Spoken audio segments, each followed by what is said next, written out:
Your Excellency Dr. William Samoei Ruto, President and Commander-in-Chief of the Kenya Defence Forces, Your Excellency General Yoweri Kaguta Museveni, President of the Republic of Uganda, Your Excellency Dr. Musalia Mudavadi, the Prime Cabinet Secretary and Cabinet Secretary for Foreign and Diaspora Affairs Kenya, Samaila Zubairu, President and CEO of Africa Finance Corporation, all Cabinet Secretaries present, led by Cabinet Secretary for Finance, Honorable Miss Lerato Matoboge, Commissioner for Infrastructure and Energy, Africa Union Commission, Alhaji Aliko Dangote, Chairman and CEO of Dangote Group, Dr. George Elombi, President of Afrexim Bank, Tiano Habib Han, CEO Shelter Freak, Admasu Tedese, Group President TDB Bank, Senator Uba Sani, Governor Kaduna State, all principal secretaries present, members of parliament, distinguished guests, ladies and gentlemen, good morning. Your Excellencies and distinguished guests, welcome to Nairobi and welcome to the inaugural Africa We Build Summit. I am privileged to be the Master of Ceremonies this morning.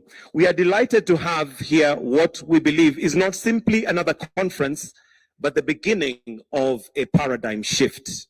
Why the Africa We Build? Because this is the agency. It is about ambition. It is about Africa taking practical steps to build the future we want with confidence, with purpose, and with urgency. In truth, the work has already begun across the continent. Governments, institutions, investors, entrepreneurs are laying the foundation for a new era of industrial growth, infrastructure development, and regional integration. Our task now is to accelerate that momentum, and we do this together. But before we get into a long day of high-level dialogue, let us calibrate and celebrate our culture and our talent, something we are proudly trailblazers as Africans. Get ready for a vibrant journey through Kenya. We begin with the lyrical storytelling of El Safan Jora, followed by the rhythmic strings of Nyatiti by Macadam, alongside high-energy dancers and acrobats. We then travel to the plains of Narok for a powerful finale with Maasai traditional dance. Experience the heartbeat of our nation. Let the journey begin.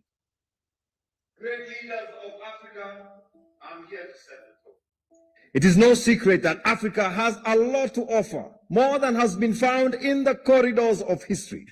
Now, the whys and hows of how we got here is significant, but of great importance is what are we going to do with them? So right now, right here, I'd like to make a deal with you. Is that okay? Is that okay? Let us make a deal that in every room and meeting we enter, we shall begin by framing it with the wise old Kenyan words that say, hatuwezi kosana. This Swahili phrase directly translates to, we cannot disagree.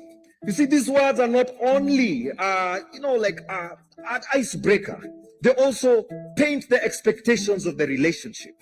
And if ever there was a time in the history of Africa that we need to reframe our relationships this way, now is the time. Therefore, hatuwezi kosana.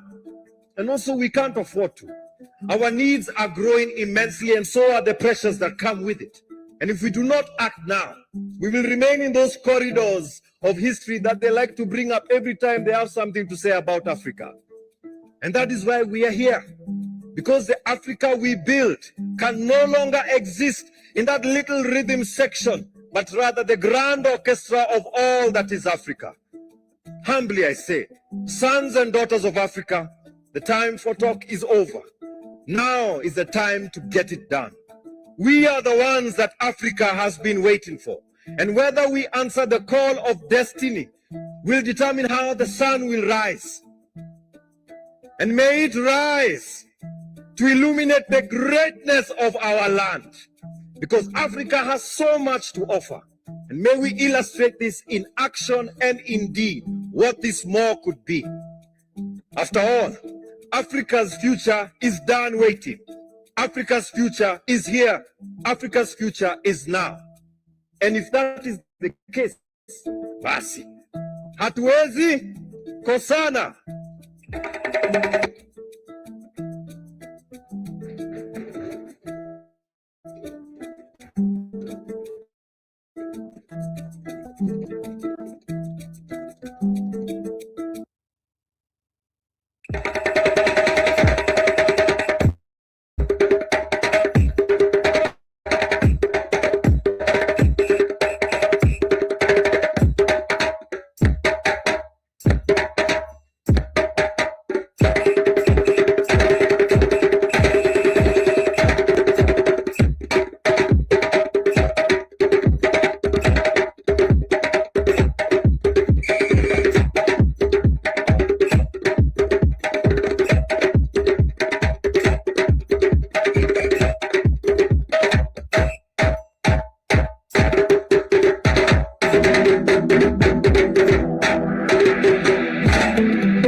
Sauro imroti mrema berma lerjo kamama moso ukanyo natoke natudunda mokade donge ani wala tugikalo tamwa ani wala tugikalo tamwa inikalo tamwa erikalo tamwa akedikalo tamwa ani wala tugikalo tamwa inikalo tamwa erikalo tamwa akedikalo tamwa.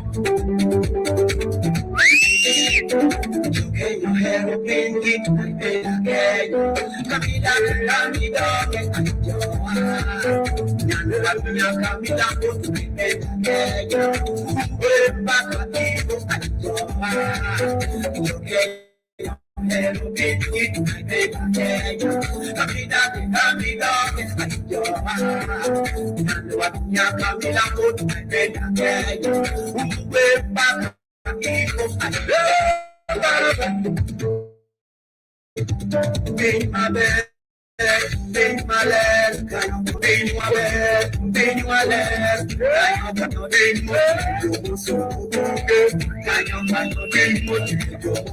Wait, us. I am not being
Come on, a very warm round of applause. And welcome to Kenya, welcome to Africa. Thank you very much for that powerful, inspiring performance. It was a reminder, if we needed one, that Africa does not only build on steel, concrete, and capital. We also build with imagination, identity, and conviction. To set the tone for today's discussion, we'll now watch a short film on the Africa Finance Corporation. Let's have the film.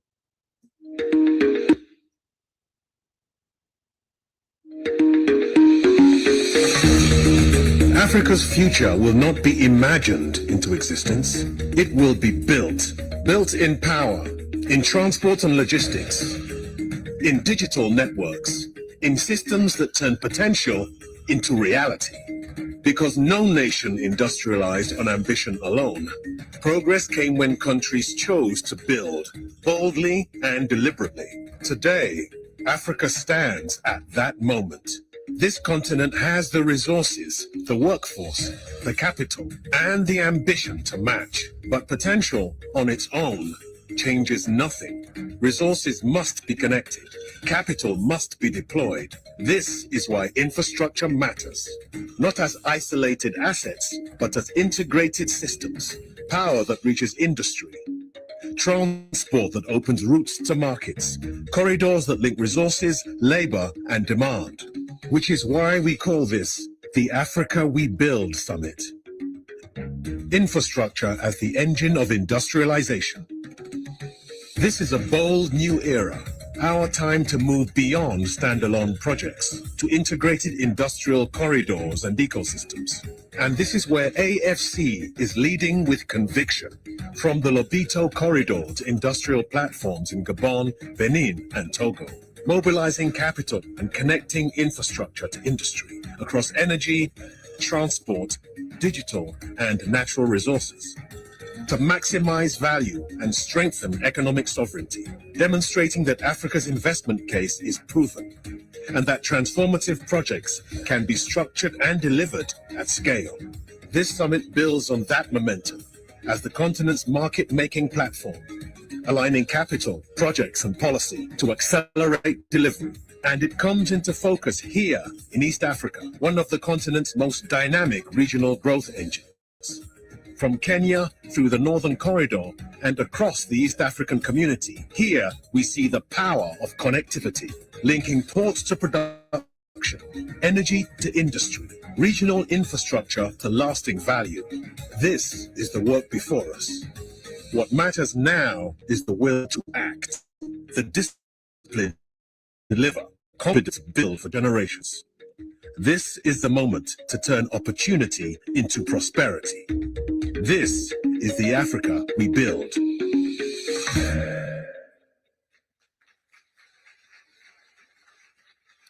A very good example of the Africa that we shall build. We'll now transition to the welcoming remarks. And to start us off is a man whose leadership has helped shape one of Africa's most consequential institutions for infrastructure development and industrial transformation.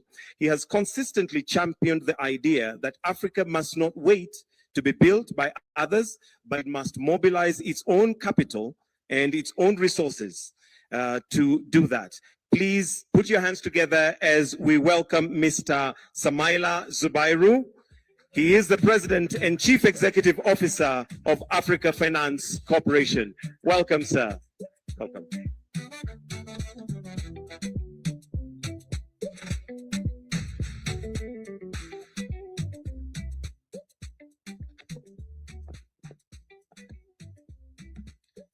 Your Excellency, President of the Federal Republic of Kenya, Dr. William Samuel Ruto, Your Excellency, President of the Republic of Uganda, Yoweri Kaguta Museveni, Honorable Ministers, distinguished partners, AMFI principals, captains of industry, development partners, members of the diplomatic corps, ladies and gentlemen, fellow Africans, good morning. Let me begin by expressing our sincere appreciation to the government and people of Kenya for co-hosting this summit and for bringing us together here in Nairobi at such an important moment for our continent. I want to thank President Ruto in particular for his leadership and conviction in building the future now with his deliberate strategy of building a high-income economy now, not in the future. Also, let me thank all those who have traveled from across Africa and from other continents and countries to join us for this inaugural Africa We Build Summit. Your presence matters because it tells us that what we're building in Africa is no longer a conversation at the margins. Let me also recognize Alhaji Aliko Dangote for being with us today. Having known and worked with him in different capacities for close to 3 decades, I can say with all conviction that he's a living example of the truth and the future that the future does not belong to those who wait for it. It belongs to those who build it. Through vision, conviction, and extraordinary determination, he has helped restore belief in African capacity, and in doing so, enhance the dignity of our people. Your Excellencies, distinguished guests, there are moments in history when nations must decide whether they will remain spectators of their own promise or become authors of their own future. This is such a moment for Africa, because the Africa of tomorrow will not be shaped by hope alone. It will be shaped by what we build, by what we finance, what we connect, what we process, and how we choose to do that now. The Africa our children will inherit will not be the one we hope for. It will be the one that we have intentionally built. For too long, Africa has been described in language of potential. Potential in our people, potential in our resources, potential in our markets, potential in our minerals, our sunlight, our land, our energy, and our ingenuity. But potential does not capture and retain value. It does not create jobs. Potential does not process. It does not transmit power across borders, does not connect ports to production zones, does not deepen capital markets, or finance industrial ecosystems. Only choices do that. Only systems do that. Only leadership does that. And that is why we're here today.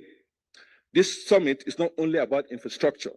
It's about whether Africa will finally organize its resources, its capital, and its leadership to build economics that retain value, create jobs at scale, and become more resilient on our own terms. By the middle of this century, 1 in 4 people alive on Earth will be African. Our population will reach 2.5 billion by 2050. Our workforce will grow by more than 800 million people over the next 3 decades.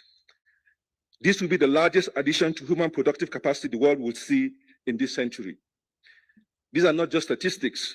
They are workers, they are consumers, they are entrepreneurs, they are professionals, engineers, technicians, builders, and creators. They will need food, shelter, and clothing. I emphasize clothing because it's one of the best opportunities for job creation at scale. They will need transport, they will need energy, they will need digital services, and above all, they will need jobs. Jobs, jobs, and more jobs. What that means is that Africa is the market of the future. Beneath that population sits some of the greatest endowments on earth. Africa holds extraordinary mineral wealth of over 30% of mineral resources. By the time we properly map the continent and prove the resources, with exploration, we discover so much more. Africa holds around 60% of the best solar sources in the world, holds the largest untapped hydropower potential on the planet, largest uncultivated arable land. Africa holds the resource base on which much of the world's next industrial chapter will depend. So let us be clear. A prosperous and industrialized Africa is not a case for occasional charity or development assistance. It is one of the greatest economic opportunities of the 21st century. Demographics is destiny. The question before us is whether Africa will capture the value of its own century or simply host it for others. Whether we'll continue to export raw materials and import finished goods, whether we'll continue to export jobs and import inflation, whether capital will continue to pass through Africa or stay in Africa and build the continent. Earlier today, the State of Africa's Infrastructure Report 2026 was launched. Its message is clear. Africa's infrastructure agenda is not a side conversation in development. It is the central economic agenda, because infrastructure is not merely about closing gaps. It's about building platforms. Platforms for production, for trade, industrialization, platforms for resilience, platforms that shift Africa from being a supplier of raw materials to being a producer of value. That means corridors, not isolated roads, energy systems, not disconnected assets, processing capacity, not extraction alone, digital backbones, not fragmented networks, industrial ecosystems, not standalone projects. And these systems cannot be built country by country in isolation. Resource basins do not respect national borders. Demand centers do not respect national borders. Power systems do not respect national borders. Trade flows do not respect national borders. And neither should our ambition. The Africa we build must be built together. The report reminds us of something equally important. Africa is not capital poor. Africa's capital is trapped in short-term instruments that do not finance the transformation of potential into prosperity. Across our banking systems, our pension funds, our insurance pools, and other domestic financial institutions, we now have capital growing. The first report we published indicated capital of $4 trillion. This recent update indicates capital of up to $4.4 trillion. And here in East Africa, pension and insurance savings already exceed $50 billion. A reallocation of just 10% of that pool towards infrastructure would unlock roughly $5 billion of long-dated capital for roads, rail, power transmission, airports, logistic platforms, and industrial ecosystems. That is not marginal capital. That is catalytic capital. It is capital from our own citizens, our own workers, our own savers, financing the future from which they themselves will benefit. But real significance goes further, because that $5 billion, for example, should not be seen as only money to spend. It should be seen as money that will mobilize markets. If structured well, that initial pool can anchor infrastructure bonds in local currency. It can support credit enhancement platforms. It can crowd in commercial banks, pension co-investors, insurers, sovereign pools, and international partners. It can help create a pipeline of investable regional assets.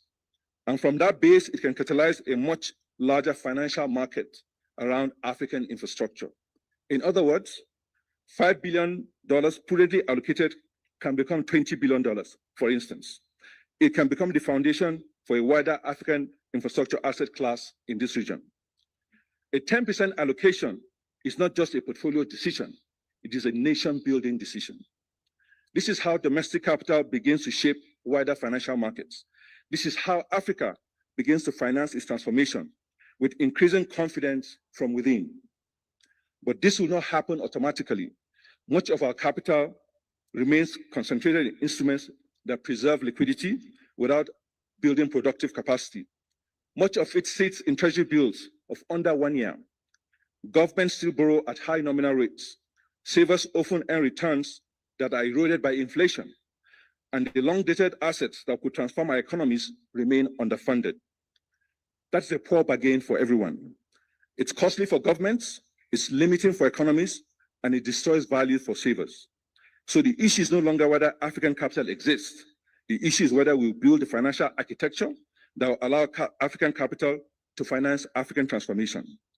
That means pension and insurance reform that genuinely opens room for infrastructure equity, infrastructure debt, regional infrastructure, and other long-dated productive assets.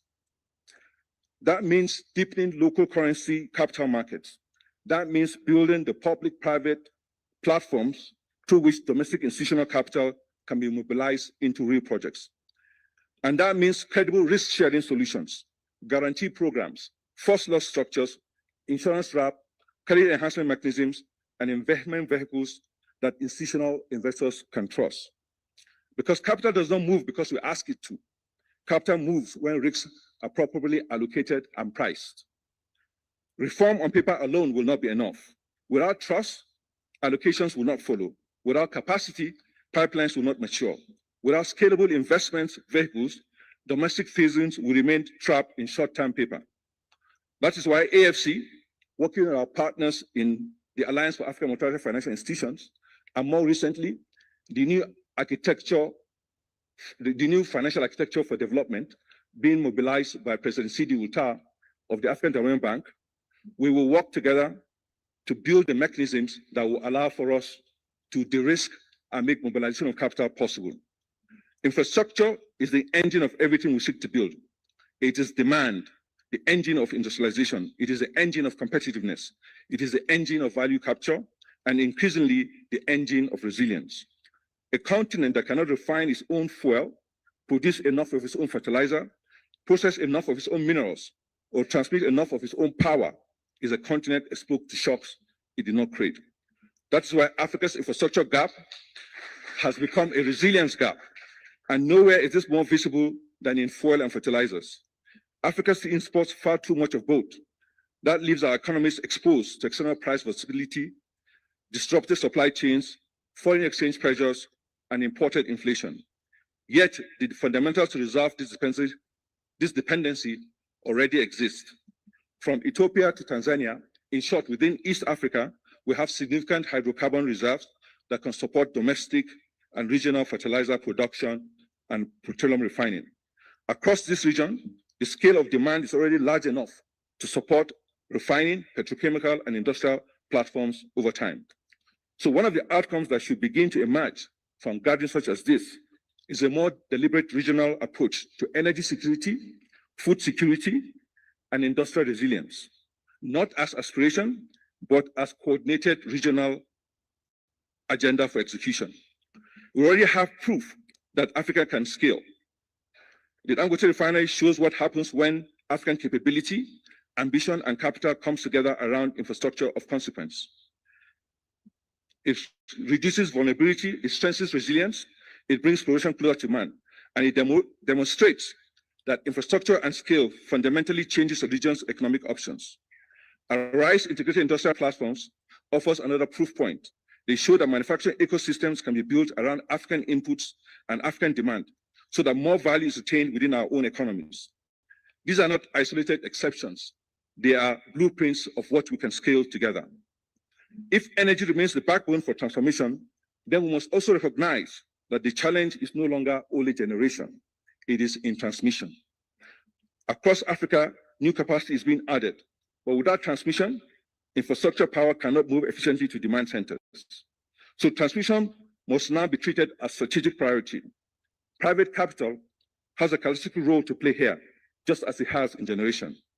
And regional power trade must move from aspiration to execution.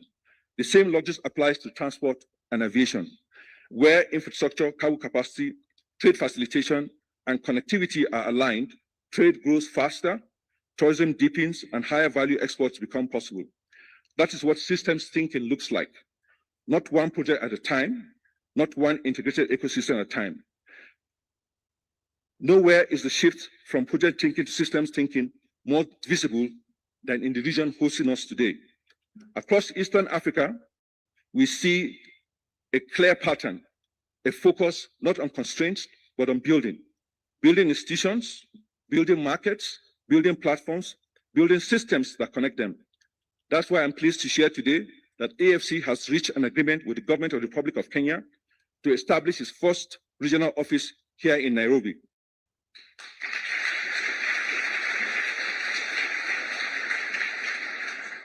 This is strategic. Nairobi sits at the heart of the region where trade, capital, energy, and industrial opportunity are increasingly interconnected. Establishing a presence here allows us to work more closely with East African governments and partners who are moving from plans to projects and from commitment to capital. It allows us to support what comes next: integrated corridors, regional energy platforms, industrial ecosystems, bankable pipelines, and domestic capital mobilization at scale.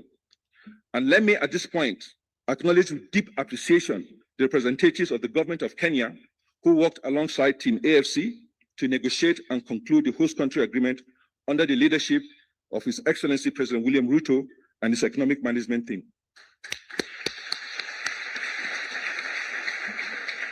Please also permit me to thank Team AFC, the board and management of AFC, for their discipline, dedication, and sense of purpose in bringing this summit to life and in helping establish the foundation for our presence here in Nairobi. They have not simply organized an event, they have helped advance an institution's commitment to East Africa and to Africa's future.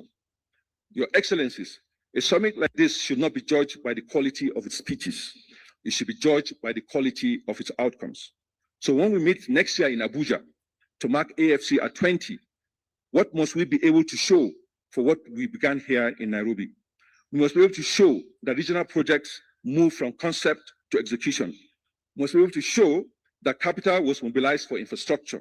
not merely discussed. We must be able to show that reforms advance to unlock pension, insurance, and domestic institutional capital. We must be able to show stronger coordination around corridors, power systems, industrial platforms, and regional resilience. And we must be able to show that this summit did not end in Nairobi, it began in Nairobi. And when we meet again in 2028 for AFC at 21, we should not merely show or review intentions, we should measure the momentum of what we have built. To measure what we have financed, to measure what we de-risked, to measure what value Africa has retained, to measure how many jobs were created, because African leadership in this room chose to align African resources, African capital, and African institutions around a shared purpose.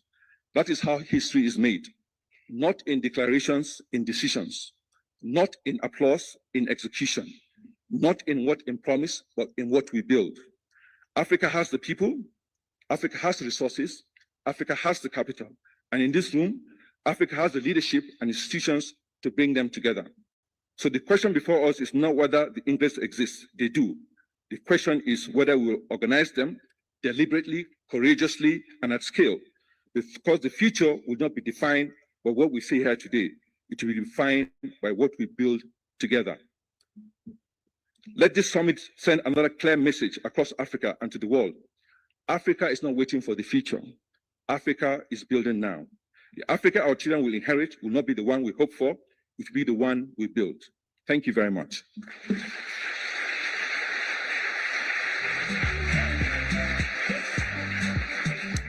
Thank you, Mr. Samaila Zubairu.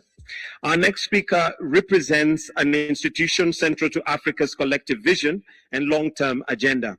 As Commissioner for Infrastructure and Energy at the Africa Union Commission, she is helping to advance the continental priorities that shape Africa's connectivity, resilience, and prosperity. Why don't we give a warm welcome to Her Excellency Lerato Mataboge to come and make her remarks. Karibu sana. Welcome.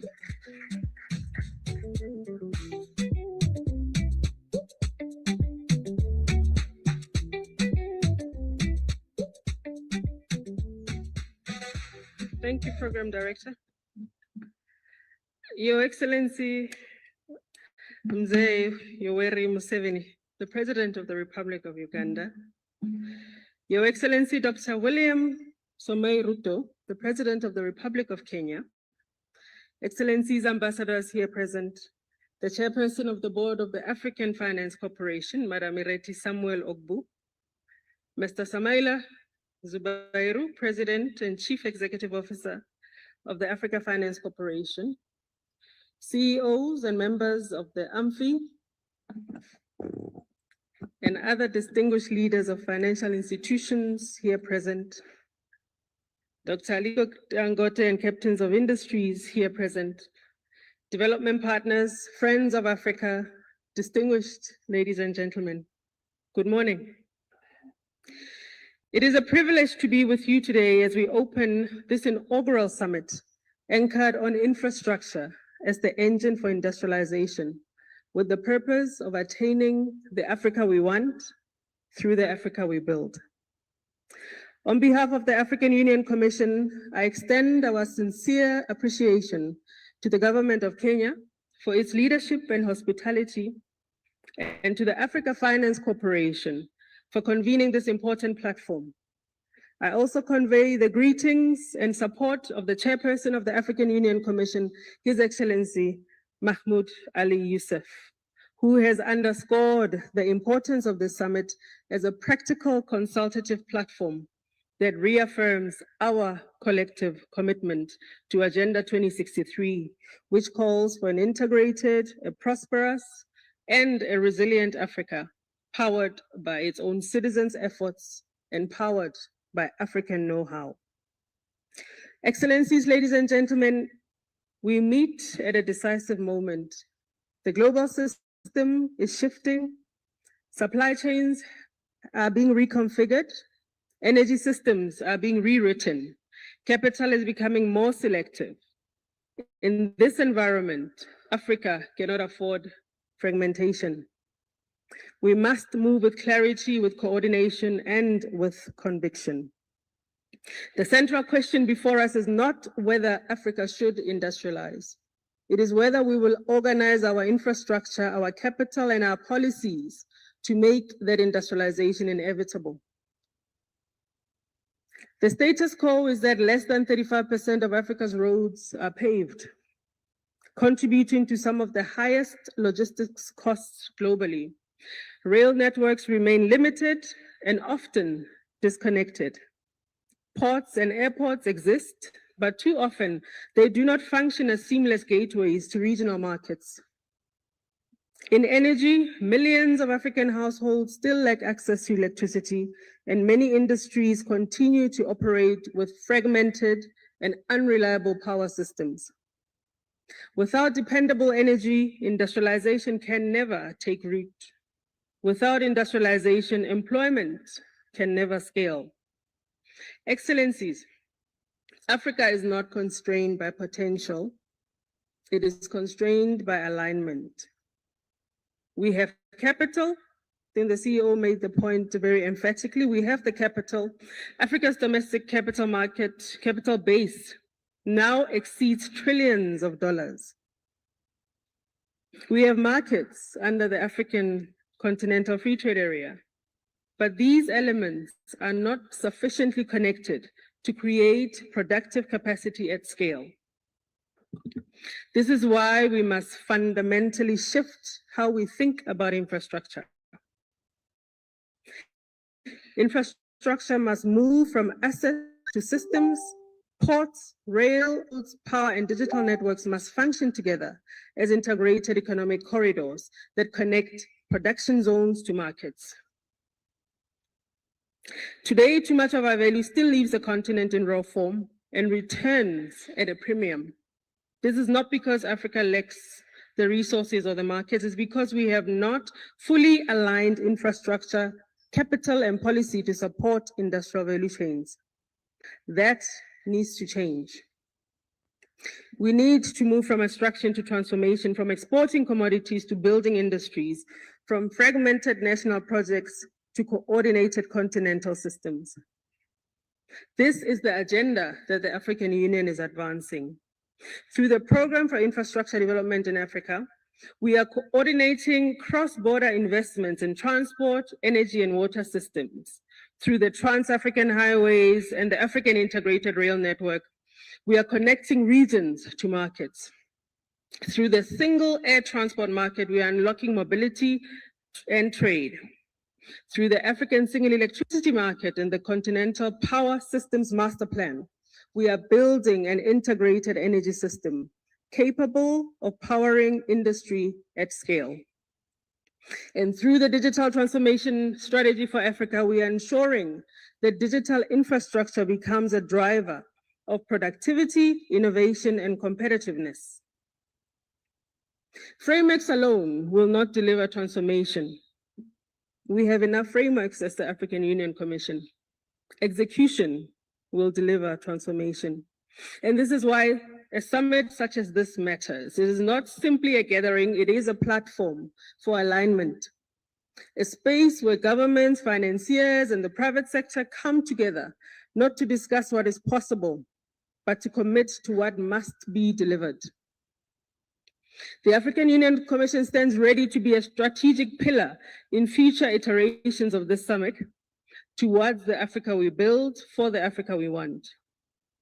I congratulate, on behalf of the Commission, the government of Kenya and the leadership of the African Finance Corporation for this visionary platform.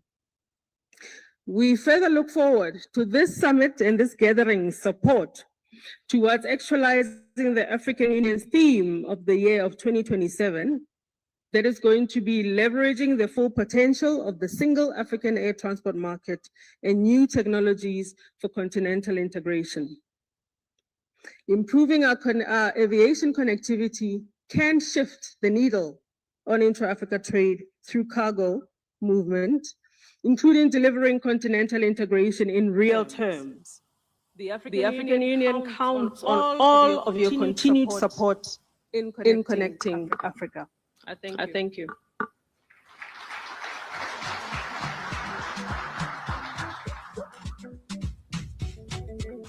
Thank you, Your Excellency Lerato Mataboge, for those comments. We now turn our attention to the host country. Kenya has positioned itself at the center of some of the most important conversations on Africa's transformation and a regional powerhouse. Your Excellencies, allow me to now invite Honorable John Badi, Cabinet Secretary for National Treasury and Economic Planning, to make his remarks. Let's give him a clap as he is coming. Welcome, sir.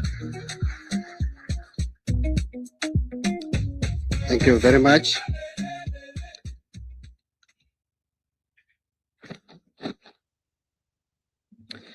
Your Excellency, the President of the Republic of Kenya, President William Samoei Ruto, President of the Republic of Uganda, President Yoweri Kaguta Museveni, other representatives of heads of state, president and government, the CEO and President of African Finance Corporation, Samaila Zubairu, Excellencies, Ministers and heads of delegations, distinguished guests, ladies and gentlemen, good morning.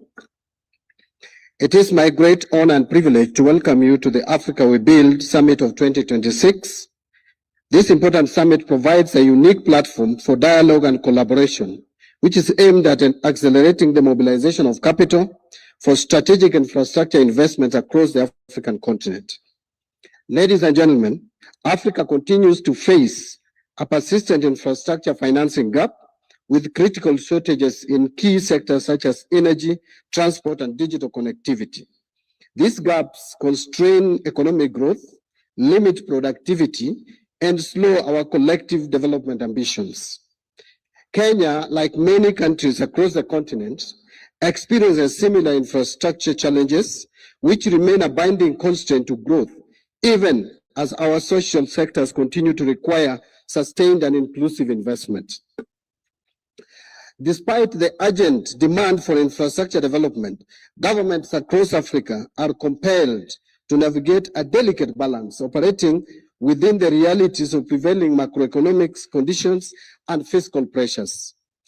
Using Kenya as an illustrative example, our fiscal position presents real constraints on policy choices. Public debt currently stands at approximately 65 to 67% of our GDP, with the debt service obligations consuming about 50% of our ordinary revenue. At the same time, our tax to GDP ratio remains in the mid-teens, reflecting both structural economic factors and the social and political limits of taxation. Compounding these challenges, global financial conditions have also tightened, making borrowing more expensive, less predictable, and increasingly restrictive for developing economies. This mismatch between infrastructure expectations and fiscal capacity underscores an urgent need for new and innovative approaches to development finance. And I would request to pause there and just mention the way we look at infrastructure in Kenya, and more particularly the corridor, is that the corridor is not a route. Corridor is not about rails. It's not about roads. Corridor is an integrated system. It is an economic ecosystem. It is about production. It is about industrialization. It is about value addition. It's about employment creation. It is about prosperity, in summary. And that is why we have a holistic approach to our development initiatives. We are looking at how to integrate various infrastructure projects, because I will tell you that corridor does not start at the ports. It doesn't start at our airports. It actually starts at the farm. It starts at the factory, and it starts at the production centers. It is how you connect production centers to markets. That is what is important. That is why you must also remember, as you do the rails, as you do airways, airports, as you do trunk roads, that feeder roads are equally important. So you must have a system where feeder roads connect to trunk roads connect to meter gauge railway, because standard gauge railway should not be a replacement of meter gauge railway, but should be blending and integrating with meter gauge railway. Then meter gauge railway should lead you to a dry port, which then should connect through SGR to seaports and airports. That is when now you have a corridor that is complete, a corridor that gives value, a corridor that moves you from rhetoric to deliveries, because what we need is not political statements. It's not about rhetoric. It's about delivery. But this requires bold and sometimes uncomfortable decisions have to be made. And therefore, we require bold and courageous leaders in this space. I want to just summarize it by saying that I think the problem that we have been undergoing is that we are trying to do 21st century infrastructure development by using 20th century financing models. That is why we are still thinking about the traditional ways of raising funds. I want to say that this summit could not be more timely. The Africa We Build Summit offers an opportunity to rethink the continent's development finance paradigm by aligning Africa's long-term capital with the continent's vast infrastructure needs. In Kenya, we have already embarked on this transition by shifting away from traditional debt-heavy public financing models and embracing blended investment-led approaches. A key example is the recent establishment of the National Infrastructure Fund, a fund that we have established within an initial capital or seed capital of about $3 billion US, which resources we have sourced or raised from divestiture and privatization of capital assets or public capital assets. This is a fund that is designed to mobilize capital for commercially viable public infrastructure projects. We are trying to optimize the assets that we have. And this is going to help. This infrastructure fund is going to help in project development, in project designs, in project preparation, feasibility study, economic, social, and impact assessment, procurement process, up to execution.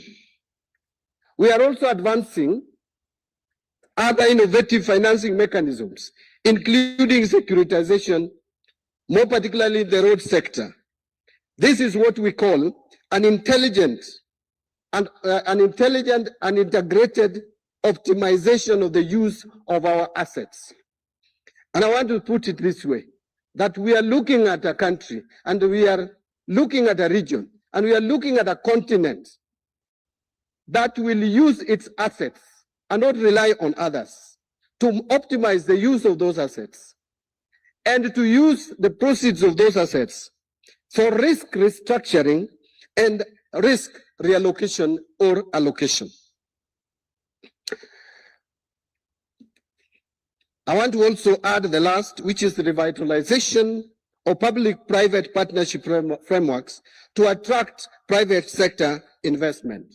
As I conclude, Your Excellencies, this summit is expected to serve as a launchpad for bold and transformative decisions that will foster stronger collaboration among African governments,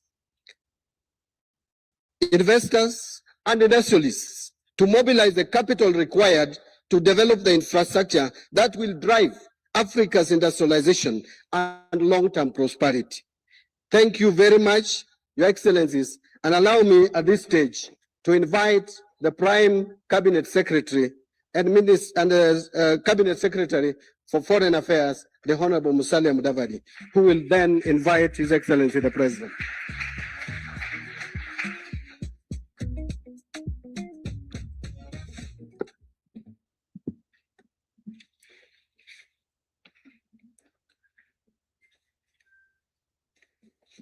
Your Excellency, Dr. William Samoei Ruto, President of the Republic of Kenya and Commander-in-Chief of the Defense Forces, Your Excellency Yoweri Kaguta Museveni, President of the Republic of Uganda, Ministers and government leaders, from across the continent, Madame Lerato Mataboge, AU Commissioner for Infrastructure, Samaila Zubairu, President and CEO of AFC, Aliko Dangote, Chairman and CEO of the Dangote Group, business executives and global partners, leaders of our development financial institutions, ladies and gentlemen. In Africa, the Africa We Build Summit is a profound opportunity to turn potential into action by forging partnerships, unlocking finance, and building continental synergy. Kenya is honored to partner with the Africa Finance Corporation and the African Union Commission to host this inaugural summit, shifting from aspiration and dialogue to execution with clear outputs and implementation pathways. This is a strong start that brings together public and private sector leaders. Today marks a proud moment as we collectively aim to accelerate the mobilization of domestic and international capital towards infrastructure systems that enable large-scale industrialization. Notably, treating infrastructure as a standalone asset delivers little or no impact. Moving priority infrastructure from inception to tangible outcomes across Africa requires an integrated approach, linking roads, railways, ports, power, and digital networks to industrial parks and micro, small, and medium enterprises. This summit is timely for two key reasons. First, it coincides with a growing momentum in realization of the Agenda 2063, particularly the advancement of flagship programs like this Africa Continental Free Trade Area. Second, it takes place amid geopolitical disruptions to global and regional trade. Together, these factors underscore the urgent need for homegrown and proactive resource mobilization to finance Africa's development agenda. This therefore calls for a candid examination of the policy environment and strengthening of development finance institutions. It calls for harmonizing border trade measures and taking a collective view of development. Ladies and gentlemen, when we talk of a candid review, I can attest or speak without blinking that in this room today, we have two of the most candid speakers and leaders from our continent joining us so that they can invigorate this momentum.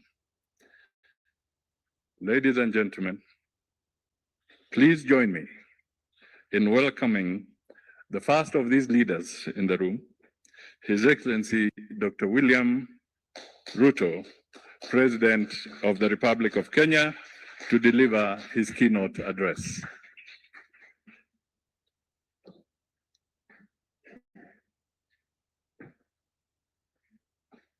Thank you very much. Let's take our seats. And thank you very much, PCS.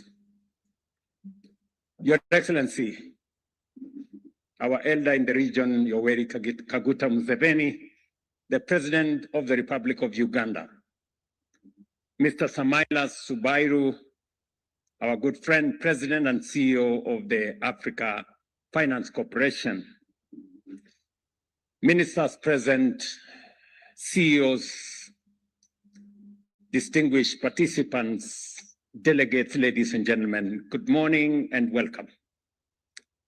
I take this opportunity on behalf of the people and government of Kenya to welcome you all to Nairobi for this most consequential gathering that goes to the heart of our continent's future. The Africa Infrastructure Summit convened by the Africa Finance Corporation is a launch pad for what we want to see into the future as Africans. I also extend a very special welcome to the Africa Finance Corporation as it makes Nairobi its second home. Welcome to Nairobi. Kenya is immensely honored to host the AFC's first office outside its headquarters in Lagos. The theme of this conference, to my mind, is the most critical and vital conversation on our development as African nations and also as a continent. We meet against the backdrop of global economic shocks and disruptions arising from the war in the Gulf.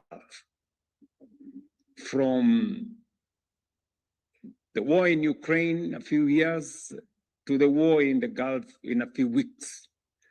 Africa today produces approximately 10 million barrels of oil per day, which is about 10% of global output. Yet, paradoxically, we remain net importers of petroleum products to the tune of 120 million metric tons annually at a cost of about $90 billion. At an average export price of $75 per barrel, Africa's crude production is valued at roughly $270 billion each year. However, it is this same production, if this same production were refined domestically and exported as finished products at an average price of $800 per ton, it would generate over $500 billion. This represents foregone income of about $230 billion, which is nearly 7.5% of our GDP from just one resource. This does not even account for the additional gains from downstream industries such as plastics and fertilizers, which we currently import and which we could add another 2 to 3% of our GDP. Excellencies, what point am I trying to make? Africa's place in global trade is defined by a structural imbalance that requires our urgent attention. According to the UN Trade and Development, the continent continues to export predominantly raw materials, minerals, fuels, and agricultural commodities, while importing the very products manufactured from those same resources. In many of our economies, over 60% of exports remain commodity-based, while we import nearly 3 times more manufactured goods than we export. It should not surprise us, therefore, that manufacturing has stagnated at about 10% of GDP for the last 2 decades. As long as this pattern persists, our growth will remain constrained, our economies will remain vulnerable, and our full potential will be unrealized. The leaders of the 50s and 60 years ago may be excused. Our continent then had a population of only 350 million people, largely rural and with limited purchasing power. Today, with a population of 1.5 billion people and a middle class of between 300 and 350 million people, we have no such excuse. We cannot continue to export raw materials and importing finished products made from them. The conversation we will have over the next 2 days must therefore be truly definitive on the way forward in terms of manufacturing and value addition. In this room, we have political leaders, we have industrialists, captains of industry, financiers, everyone required to move this agenda from aspiration to implementation. That is why I propose 3 key action points. First, we must strengthen our political resolve to deepen regional integration. Our countries possesses complementary endowments, including natural resources in one country, energy resources in another country, and an optimal location for industrial processing in the next country. This must be connected through infrastructure, roads, rail, ports, and electricity grids, so that raw materials and intermediate goods can move freely across borders. Equally important, the benefits of such integration must be shared equitably, ensuring that national boundaries do not impede the full realization of a common market with the free movement of goods, capital, and people. Second, we must establish regional platforms for strategic industries. It is worth recalling that the European Union began as the European Gold and Steel Community in 1951. Our East African community is richly endowed with renewable energy, the full spectrum of minerals driving the global energy transition, including copper, cobalt, nickel, manganese, graphite, lithium, and rare earth elements in Kenya, in Uganda, in Tanzania, in Burundi, in Rwanda, in DRC. We're all members of one community. I remember last evening talking to the president of Burundi on the possibilities that exist with the rich resources that exist in Burundi. I remember discussing with President Samia Suluhu this week. I put a phone call to President Museveni last week on this whole setup. And I want to thank you, Mzee, for finding time to be here. So that we can demonstrate leadership at the highest level to move this process forward. We must now move deliberately to pool these resources and position ourselves competitively in the global green manufacturing arena.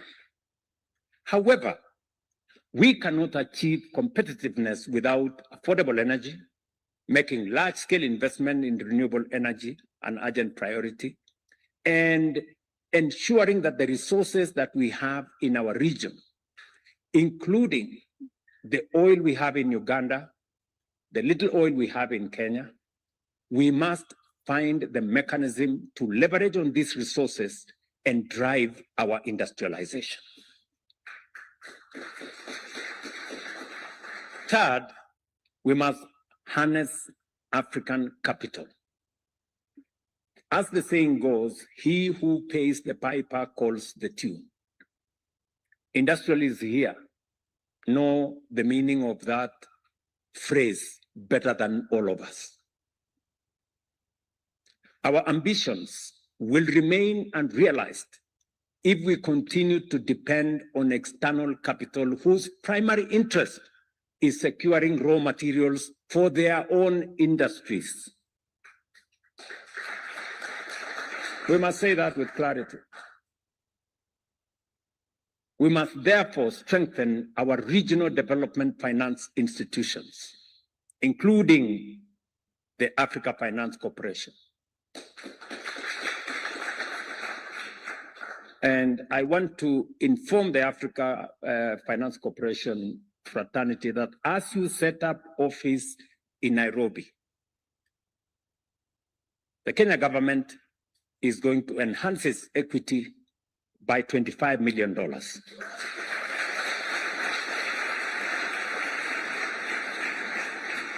As a demonstration of the confidence we have in African financial institutions. I know the president of Afrexim Bank is here with us. When I came into office, we enhanced our equity in Afrexim Bank by $40 million. I know my friend Tadesse is here. We have already discussed how Kenya, being among the highest shareholders of TDB Bank, how we are going to enhance our equity and shareholding in Trade and Development Bank. And we are doing it intentionally and deliberately because we know that they understand us better than anybody else. We do not have to explain ourselves in windy statements and languages. They understand us. They understand where we are. And they know us better than anybody else would. And I want to assure you that we will continue as leaders in this continent to build our own African financial institutions, give them the capacity. And I know we haven't done enough. You can count on us, we will do more. Until we develop the muscle for us to be able to drive our own industrialization and our own development. I say so with benefit of experience. And I will say this, why we must believe in ourselves. I want to say this with clarity. We must, if we are to make progress, it begins with us believing in ourselves. And this is a message I have been having a conversation with the people of Kenya. We must believe in ourselves. When I came into office, I will give you two examples, if you can indulge me. When I came into office, we had a serious fuel crisis in the country. There were queues in our petrol stations. The first lot of people to come to see me, even before I left my former office, were oil marketers. And they told me, Mr. President-elect, we are facing a stock out. We do not have dollars. We have a crisis. And it became my first assignment, maybe baptism by fire, on my first day in office. And we figured out with my team, how do we deal with this? And I remember reaching out to friends who, for this meeting, I will not mention, good friends of mine who are running multinational banks and telling them, oh, we need to do this.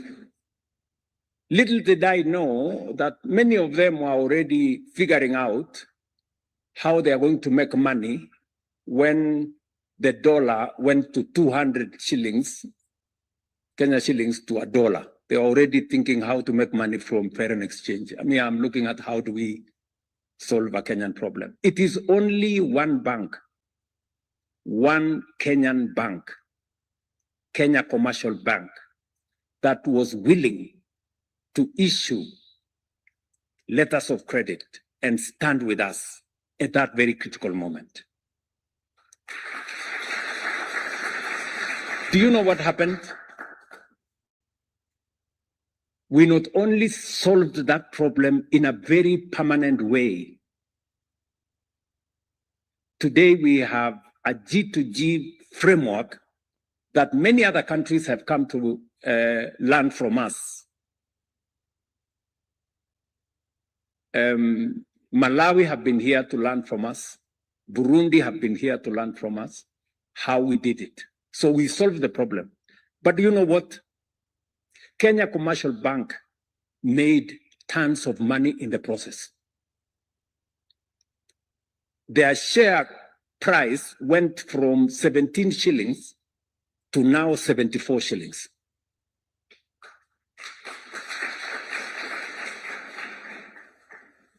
You know, if there was a case for believing in ourselves, Kenya Commercial Bank, being a Kenyan bank, believed in us. We believed in them. The outcome is a win-win. We not only solved our problem, but we built our bank even more. That's one example. Example number two. When I made a proposition to the people of Kenya on a matter that has been with us for a long time,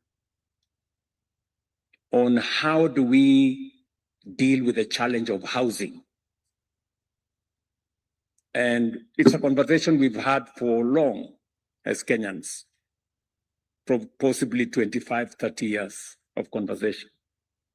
And I did make a proposition to the people of Kenya that it was necessary for us to do this using our own resources, mobilizing domestic capital for us to be able to undertake our housing program. There was a big debate, but today we have done what we couldn't do with money borrowed from this place and that place, talking to this guy and the other guy and one bank and another one. Using our own domestic resources, today we are building, concluding some of them, 240,000 housing units with a pipeline of 700,000 housing units. We are building hostels for 180,000 students in our universities and Tibet, and we are building 600 modern markets around Kenya with our own resources. Using a housing fund derived from a housing levy, we have signed contracts for $4 billion. $4 billion. Not a single shilling borrowed from anybody. Domestic resources built by Kenyans, raised from Kenya. Believing in ourselves. I make this case firmly that the challenges we face, the aspirations we have for the future, we have the solutions within us. And that's why I'm very happy that we have in our midst, not just Africa Finance Corporation, we have the leadership of Afrexim Bank, we have the leadership of Shelter Afrique, we have the leadership of ADB, we have the leadership of Trade and Development Bank. These are institutions that we must mark for the future, and we must invest in them and work with them. Look, Nigeria has been a producer of oil for all the years that we know. Yet, when you went to Nigeria, there were queues of people looking for fuel in petrol stations for a long time. Until one African stepped forward and built a refinery. Aliko Dangote here.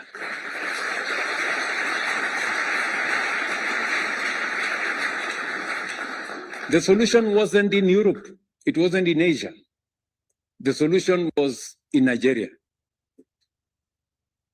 For a problem that disturbed Nigeria for years. I dare say ladies and gentlemen, we have this in this room. We have the political leadership, we have the industrialists, we have the financiers to transform our continent, and we must waste no time looking any further. In Kenya, we have established a national infrastructure fund and are in the process of creating a sovereign wealth fund, following in the footsteps of some of our peers on the continent, including, I know, what has been done in Nigeria, Ghana, South Africa, and in many other places. Through these instruments, we aim to mobilize public and private, as well as domestic and foreign capital, to fund major priority projects in the tune of $40 billion over the next decade. When you heard my minister here speak, he said, we already have mobilized $3 billion, just in a short span. And we are looking at the people in this room, how we are going to work together to leverage that money so that we can drive the issues we are discussing here: infrastructure, transport, logistics, infrastructure. Because Kenya's infrastructure ambition are bold.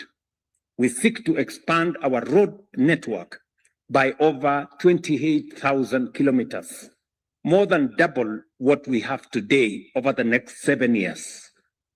We also aim to generate an additional 10,000 megawatts, nearly 3 times our current installed capacity.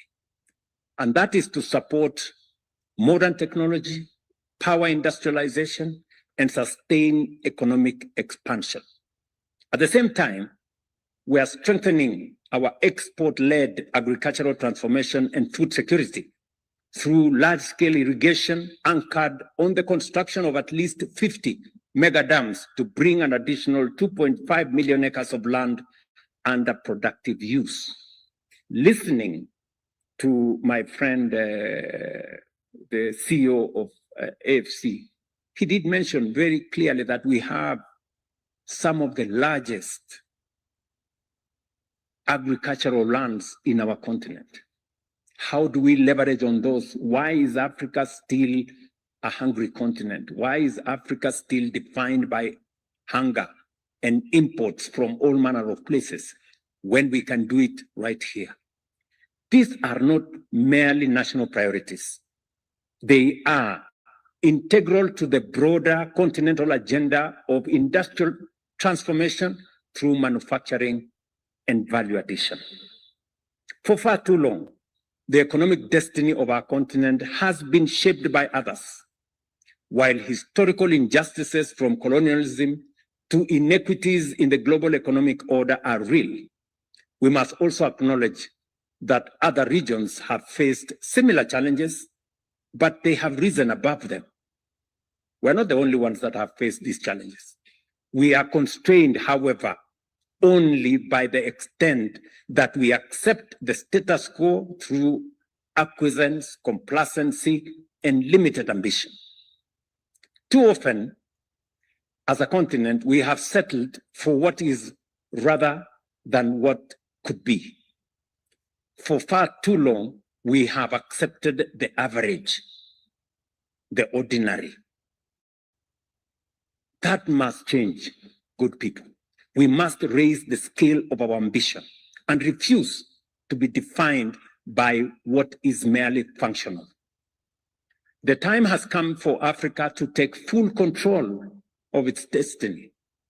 Many of the nations we admire today, from Singapore to South Korea and even Japan, once stood where we stand today, constrained and uncertain of their place in the world.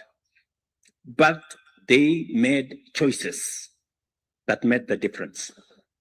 Through disciplined leadership, bold policy, and unrelenting commitment to progress, they rewrote their future. And they did not do so over centuries. They did so within a single generation. In just 3 to 4 decades, they moved from fragility to strength, from limitation to global competitiveness. That is the lesson before us, good people. Transformation is neither accidental nor a miracle. It is deliberate, it is intentional, and it is entirely within reach if we have the resolve to pursue it, to reach higher, and to reject the average. This is our assignment as the current generation of Africans, leaders, business people, entrepreneurs. This is our assignment. And this is the job that we must do without equivocation, without wavering, and without hesitation. It is now, ladies and gentlemen, or never. You know, we must get it right. And I'm very happy that we are meeting at a time like this, when it is so obvious to us that we are paying very high prices because of a war in the middle of nowhere, which we have no control over, when we could as well have our own resources here. I want to thank President Museveni for refusing to accept easy choices. He had a choice. He had a choice to allow the oil in Uganda to go the way others would have wanted. But I remember having a conversation with President Museveni, and allow me, Mzee, to say this. When I visited him once, and I asked him, Mzee, what's going to happen about the oil reserves that you have, because it's taken time. And I remember Mzee telling me, look, young man, then I wasn't even president. He told me, you see, some of these people you see here, if we give them a chance, they will sell this oil at a throwaway price and go and buy perfume.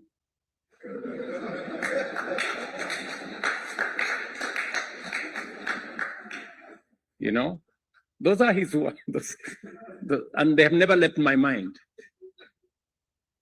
You know, a case of people making shortcuts, easy decisions, you know, and in the process, sabotaging the destiny of a nation and a region.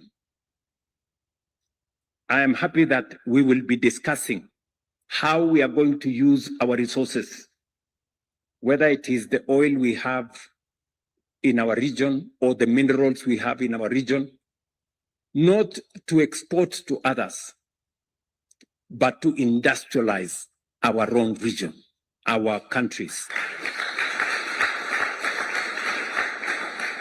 When the other day we divested from Kenya Pipeline because we wanted to unlock the value of Kenya Pipeline and use it for the transformation of the country, President Museveni called me and said, I want to buy 50% of Kenya Pipeline. And he told me, I don't care the price. You know, that's how serious he was. When some other pessimists in Kenya were saying, oh, you know, the price is very high, I don't know. You know, President Museveni could see beyond the price. He could see the opportunity of transforming our nation, our region together. Mzee, I want to assure you that the same way you invested in Kenya Pipeline, Kenya is going to invest in your refinery and in the future of our resources together. And hopefully we can bring all the other countries in our region to see the value, not in the short-term benefit you get from something cheap from somewhere else, but in the benefit of building something for the future that will not only earn you money today, but earn you opportunities tomorrow. I run the risk of monopolizing this meeting, and it is not my intention to do so, and I don't want to spoil things for AFC. But allow me, ladies and gentlemen, now to take this opportunity to invite our elder, President Museveni, to come and share with us his wisdom. Mzee, karibu.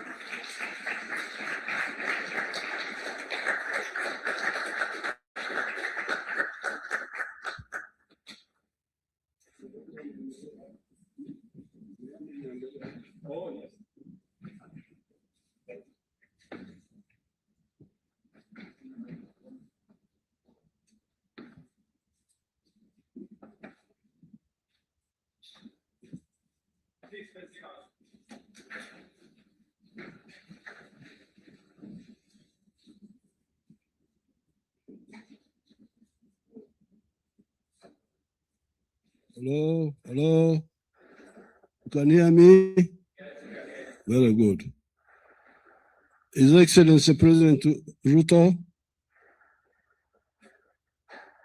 the leaders of the AFC, all the other distinguished persons who are here, ladies and gentlemen, I'm glad you have allowed me to speak when I'm seated here, because in doing my push-ups, I strained my back, and I really want to talk to you comfortably, not in a hurry.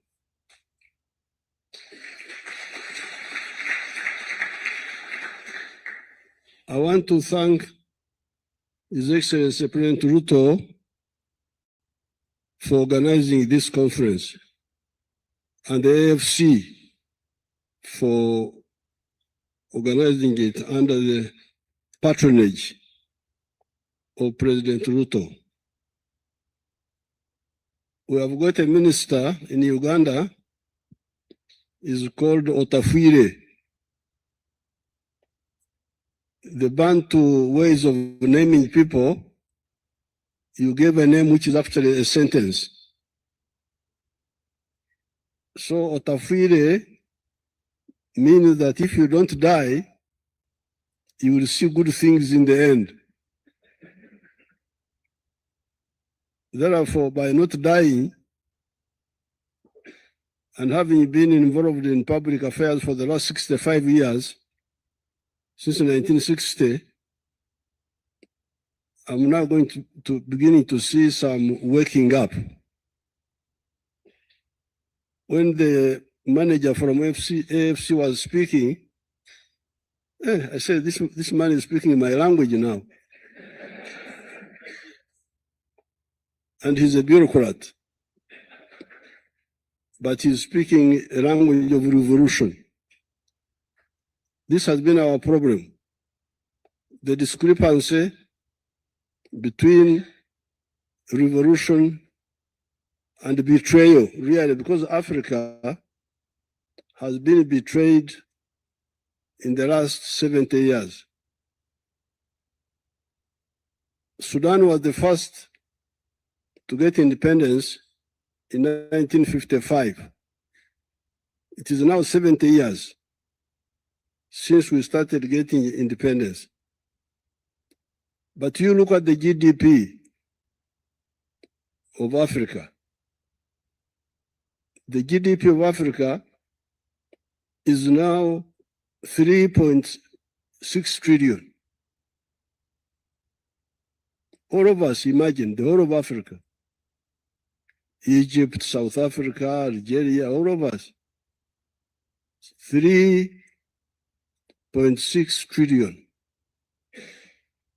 And we are 1.5 billion people now.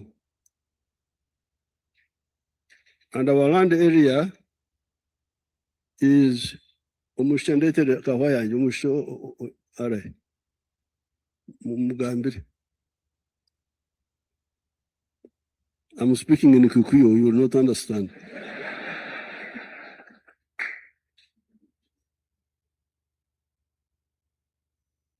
So the land area of Africa is 4 times the size of the United States. And our population is now 5 times the population of the United States of America. But our GDP is 3.6 trillion. And GDP of the USA is 32 trillion. So all of us together, in terms of wealth, are only 10% of the wealth of the United States. This is a big shame. Why should this be the case? There's been some talk that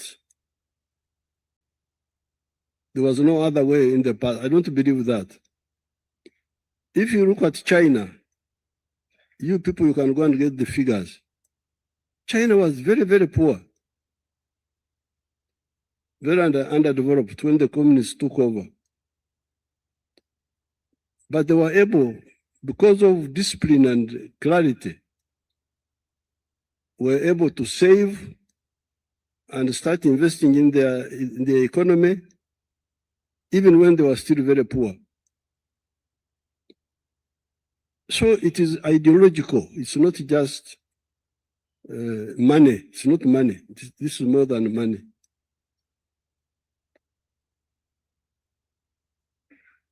We had a conference here about 10 years ago, here in Nairobi, here, with the Prime Minister of Japan, who died, the one who died. We had a conference here. And in that conference, I made this written speech, which they would distribute to the delegations. And in this speech, I pointed out that, and I'm glad the speaker is here, His Excellency President Ruto, the person from the IFC, our commissioner, the man from the islands, the minister, who originally came from Uganda long ago.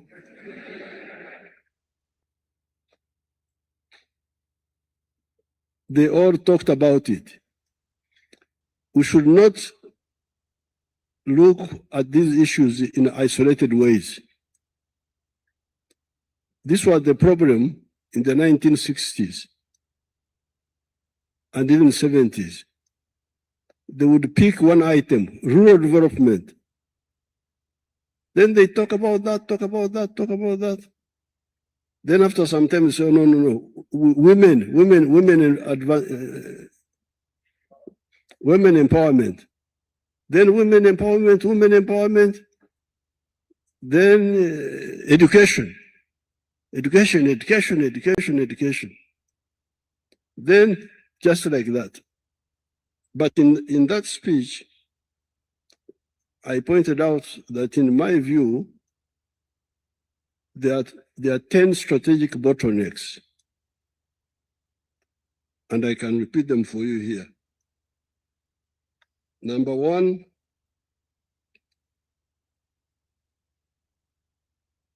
is ideological orientation. Because we are talking of interregional infrastructure. But how will you have interregional infrastructure if there are wars going on? And these wars are based on ideological bankruptcy. People believe in sectarianism. They believe in the politics of identity, of tribe, of religion. The wars which are going on in the Middle East, what is their ideological base? What are they fighting for? We know all those people. The Iranians, the Israelis, the Americans, we know all of them. We have got relations with them. But you can see that the mistakes which they have in their thinking is the one which causes all this suffering.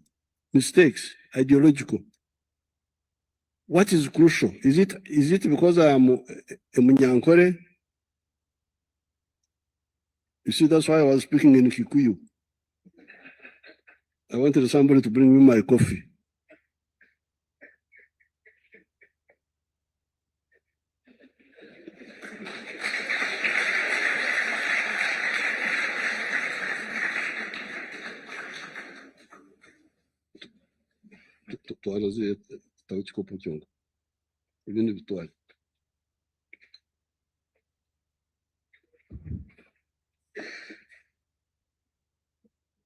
So, in my view, I welcome these very good technical, professional ideas about infrastructure. But I think if we only focus on infrastructure alone, we may not go far. Because there are wars. There are wars in Congo, there are wars in South Sudan, there are wars in all these different places, Somalia. So how will you have infrastructure if people are fighting for wrong reasons? Therefore, strategic obstacle number one in this booklet, which I will give you, was ideological disorientation.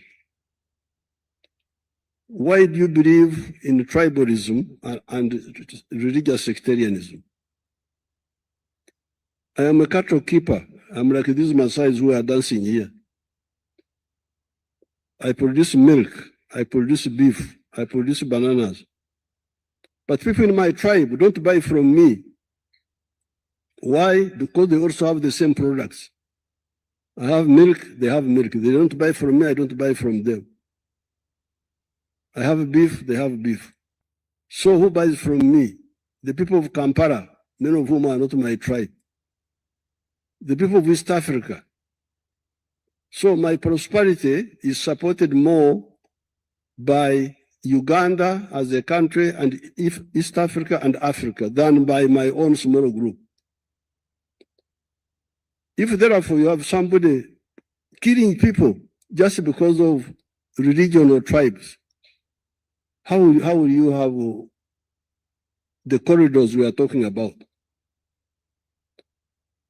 That is strategic obstacle number one, which we pointed out here when we met here with Mr. Abe, the Prime Minister of Japan.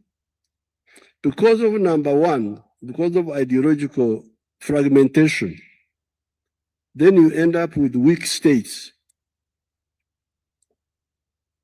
No army. Why is there insecurity in Africa? Some of these countries have no armies.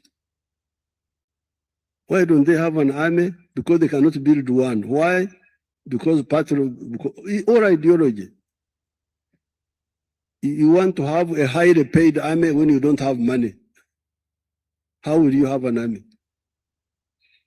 In Uganda, we fought for no money for 17 years. From 1971 to 1987, I was fighting for no pay, for patriotism. So how would you have a paid army when you don't have money? You don't have the state to pay. So therefore, because of that, and then when you recruit soldiers, instead of joining the national army, they join the clan armies like in Somalia. Now, if you don't have army, you don't have police, how would you have peace? So, number one, ideological disorientation leads to number two, weak states. Then you come to the underdevelopment of the human resource, education. There, many Africans have gone to school now. Many of them we have got more educated people than before. But they need these other factors. But in some cases, it is also a problem. Then number 4 is what we are talking about here. We talked about this here 10 years ago. What we are talking about now, the infrastructure, is number 4 here in this booklet. It is very true that if you don't have infrastructure, how will you have industrialization? How will you have modernization? Now, on infrastructure, we are moving very well now. From the comments of His Excellency President Ruto, from the comments of the AFC, we are all moving in the right direction. The only clarification I want to make is that there are core cost pushers. If you want your economy to succeed, you must identify the core cost pushers, which push costs in production. One of them is transport. Transport, especially the railway and the water transport. So if you build the railway, you must build it with either government money, who are not looking for high profits and quickly, or with patient capital, patient private capital. Because if you have got very high cost of transport of the rail, how will you compete? How will you compete? How will the companies make money? The other cost pusher is electricity. In Uganda, my people behind my back, they made a mistake and they went with a group called what? I don't know what they called them. And they built a dam, one of the dams on the Nile, using private money. When it came to the price of the electricity, production was 16 cents per kilowatt hour. How can you make money? How can that electricity help the economy? Well, it almost caused a civil war because they didn't tell me, they went behind my back. But the dams were built with government money. We are able to produce electricity at 4.8 cents, American cents per kilowatt hour. Then the old dams, the ones we have already paid for, the cost is 1.2 cents, American cents. So there, you must be very careful. It must either be government money or patient capital, not people who are looking for quick money. Then the next, it is the railway and electricity and water transport. And then the cost of money in the banks. That's why in Uganda, I had to keep the Uganda Development Bank. I privatized the Uganda Commercial Bank because they persuaded me that they confused me. They said, if you privatize, private capital is efficient, they will do what? I said, okay. But you know, I am a bushman. So I go cautiously. So I said, okay, you take the Uganda Commercial Bank. They privatized it. The interest rate is now 25%. How can somebody, that's how you get what His Excellency was talking about, the perfume importers. They are the ones who make money from 25% interest loans. A manufacturer cannot make profit with 25%. or a farmer. So rail transport, electricity, cost of money for manufacturing and agriculture. I would want you to look at it. The cost of labor is still not high. Cost of labor, the salaries are not still high. Those are not a problem. Now it comes down to the pipeline. I would not have bothered His Excellency Ruto so much for fuel, especially people who are driving on the road. If the fuel is expensive, don't travel, stay at home. Where are you going? I'm not really worried about you. What I was worried about was jet fuel. Because jet fuel is not only just for travel, it is for tourism. If the cost of the jet fuel is very expensive, the tourists will not come. It is for export, because the aircraft also export. So that's why I had to disturb His Excellency Ruto that the governments need to keep a voice in the pipeline. The governments of Kenya, government of Uganda must keep a voice in the pipeline, mainly because for the jet fuel. People are going for nightclubs, I don't care so much about them.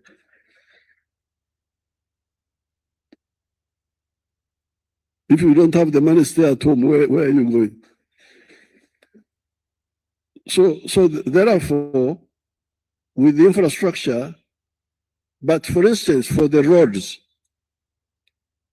once we have got enough infrastructure of the railway and the water, because there's also water transport, Lake Victoria, the River Nile, Lake Albert. Once we have those, the railway, electricity, for the roads, we can actually have toll roads. Yeah. That's what I'm telling our American friends. Come and make money on the toll roads. I will not welcome you in the railway if you are greedy for profits. But for the toll roads, you build the road and charge it. Those who can pay, those who can use the smaller national roads. So that's what I would say on the infrastructure. Now, the other bottleneck, because of these bottlenecks, then you end up what our leaders were talking about here. Export of raw materials, unprocessed. When you export cotton unprocessed as lint, you get $1.2 per kilogram. That 1 kilogram, if you make cloth out of it and garments, you will get $15.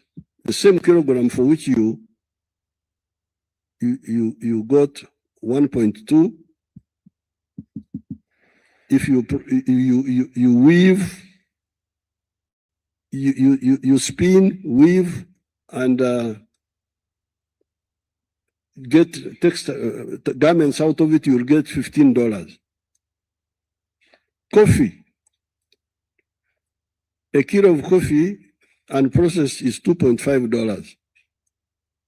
The same kilo processed will go for $25 or even $40. So the Africans have been the mega donors. I don't know why they are never called in conferences for donors in Paris, because they are the mega donors. In every kilogram of coffee, you are donating $40. And they don't know. You find the Africans there putting on ties, moving around. They are not bothered. So therefore, without electricity, without the railway, you cannot industrialize. And you go on with the raw materials. That's why you have got this stunted economy. The other day, I was with the delegation of military people from Tanzania. They gave me a word of stunted in Swahili. Does somebody have that word in Swahili kabisa? Stunted growth. Mtoto ambaye hakue.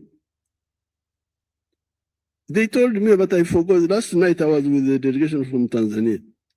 I know it in my language, kuningama, but get it in Swahili. So the African economy is stunted because of these mistakes, because of these hemorrhages. Then, number 6, fragmented market. If you produce, who buys? I've told you that my tribe cannot help me with, I am a capitalist also. I sell my milk. But in Uganda, it is bought by the Ugandans in Kampala. Not in my tribal area so much.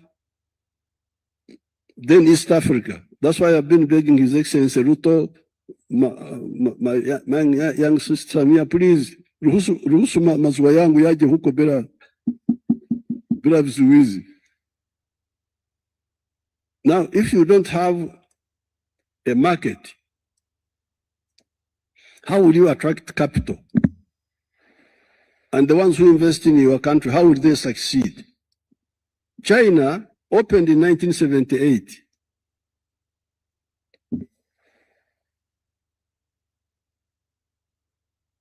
I'm comfortable, I'm all right. China, I have the figures here by that time. China opened in 1978, opened the economy. Our African economies were open all that time. But by the time I made this speech here, 10 years ago when we were with the Prime Minister of Japan here, by that time China had attracted $2.6 trillion, while Africa had attracted only 0.65 trillion. Why? One of the magnets is the big Chinese market inside China. One of the big magnets of attracting. So to go on with this fragmented economy is a very big mistake. And that's why I'm very happy with His Excellency Ruto denouncing the tariff barriers that stop trade among our countries. Then the other bottleneck here, underdeveloped services, tourism, banking, professional services, and so on. Underdeveloped agriculture, number 8, bottleneck number 8. Uganda has got a little bit of agriculture. We never import food. So when I saw people crying that there was a war in Ukraine, is the war in Uganda here?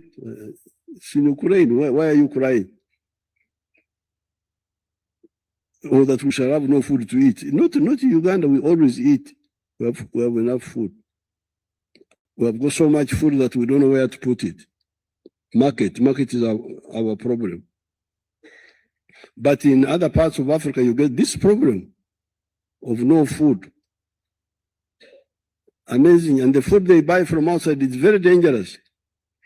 Bad food with hormones and so on. Now, in the 1960s, we had made some mistakes also. We, the African people. You must have heard that in Uganda, Idi Amin grabbed private capital, the property of the Indians. And in other countries, they had a practice of what they were calling nationalization, kutaifisha. That one also was a mistake, strategic mistake. But I'm glad that when we came into government, because I was from the revolutionary side, I had enough credentials to say no, give back all the property of the Indians. Let them get their properties back. Because my people, some of them are here, they were saying, no, we must keep the properties of Indians. I said, but if you don't give back the Indians their properties, who will trust you that in the future, if you invest in your country, you will not also grab his property, that like you grabbed the one of the Indians. So I persuaded them, we gave back all the property of the Indians, miserable properties, just 4,000 of them. Not much. Kisirani too. Now, around Kampala alone, in the whole of Uganda, we had only 4,000 Asian properties. 4,000 in the whole of Uganda. But now around Kampala alone, we have got 2 million properties of the Ugandans, plus also our Indians who came back. So that was also another mistake. You, the people, should remember that issue of confiscating properties of private sector was one of the mistakes that delayed us. Now, finally, of course, the final bottleneck was lack of democracy, because that was also another problem. Because if you don't have, I see some people trying to say democracy is not a luxury. No, democracy forces you to be accountable, to go to the people and win their support.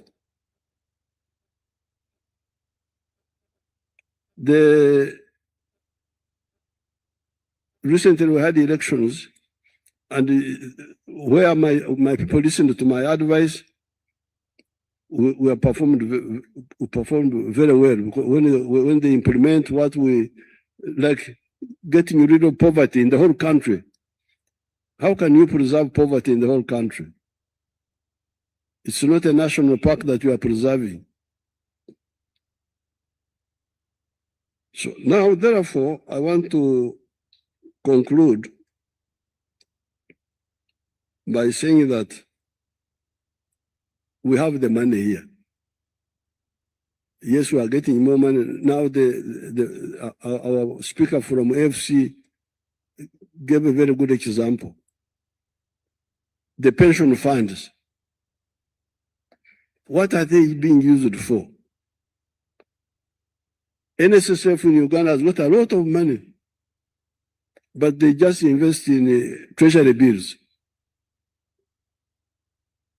The government borrows from national fund and eats the money.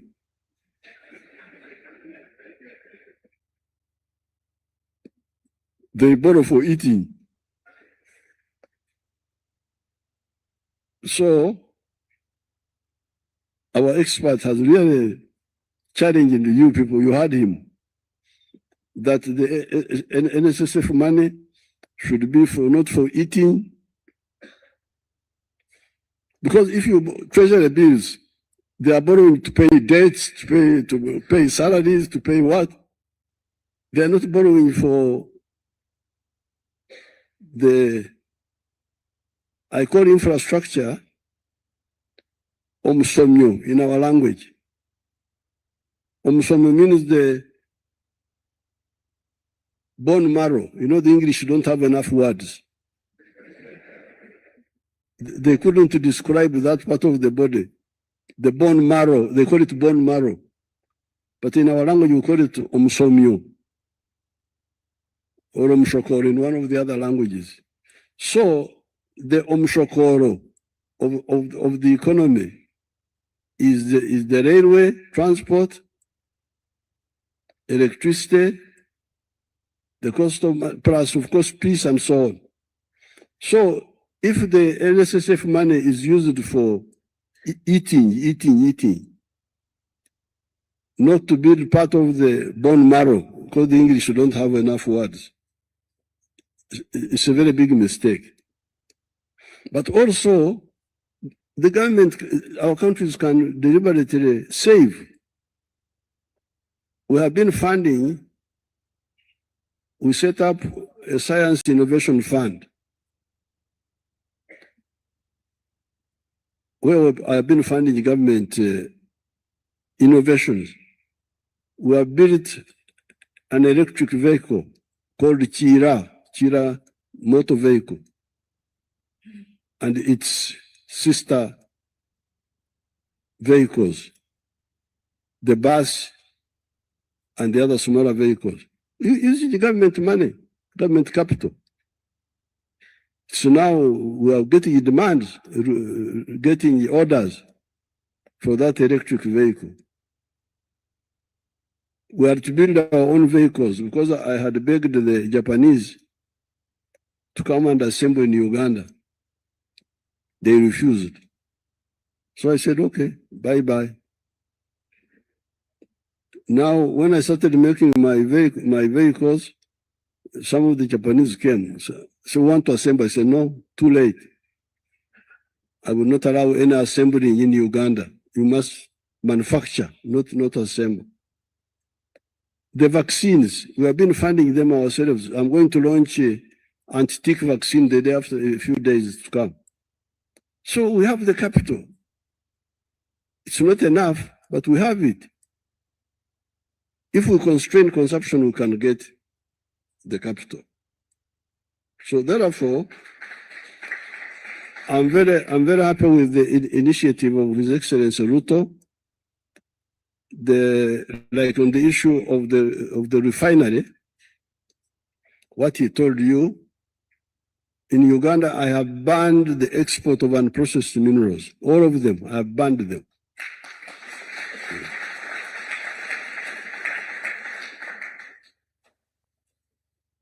They have been praying for me to die or something like that, but no export of tin, no export of copper. They are all there in the ground.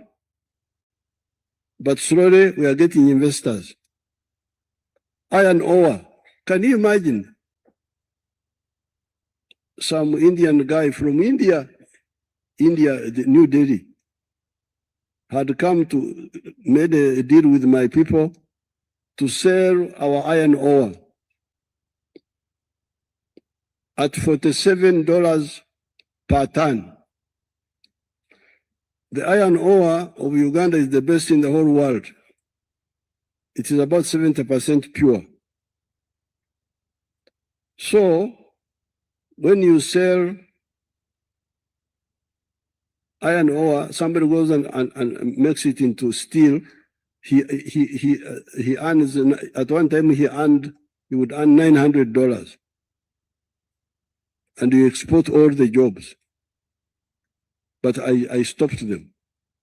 And I'm glad that some of the investors from Kenya, encouraged by His Excellency Ruto, are now investing in the steel industry in Uganda.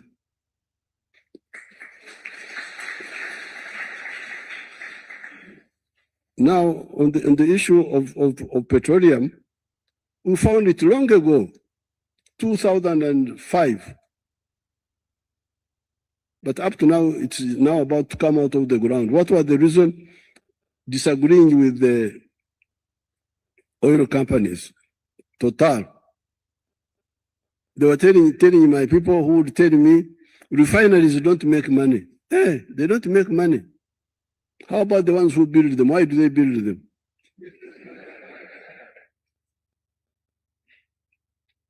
Then when I checked, the refinery in Uganda actually is very, very profitable.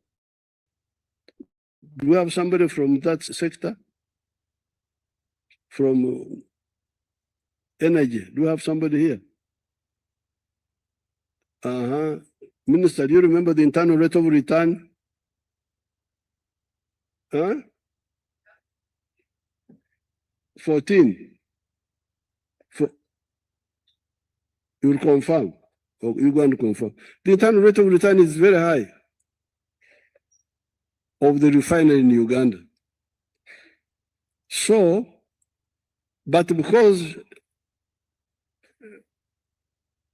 I'm also tactical because the Total were insisting that they should take all the oil. Why do you take the oil? The users are here. Why do you take it? So, no, there's no money in the refinery. I said, no, you are lying.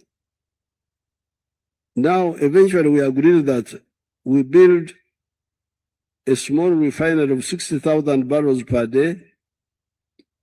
What do you call this? You build, then you add on. There's a way they say it in English. You build one unit, then you add on. Add on another 60,000, and that my refinery would have first score on the oil, and then the balance you can export through Tanzania. It's fine. Now, recently, and then that ECOP, it's now called ECOP, East African Pipeline. Later on, we could see that people of Congo could use it if they want, because there's some oil there on the other side. People in South Sudan can use it because they have got oil there. Now, this oil of the Carabat is one of the 5 provinces. We have got 4 other provinces of oil. This is just one of them. So therefore, the 13%, the internal rate of return is 1.3. Okay. And what is the internal rate of return of others in the world? Find out.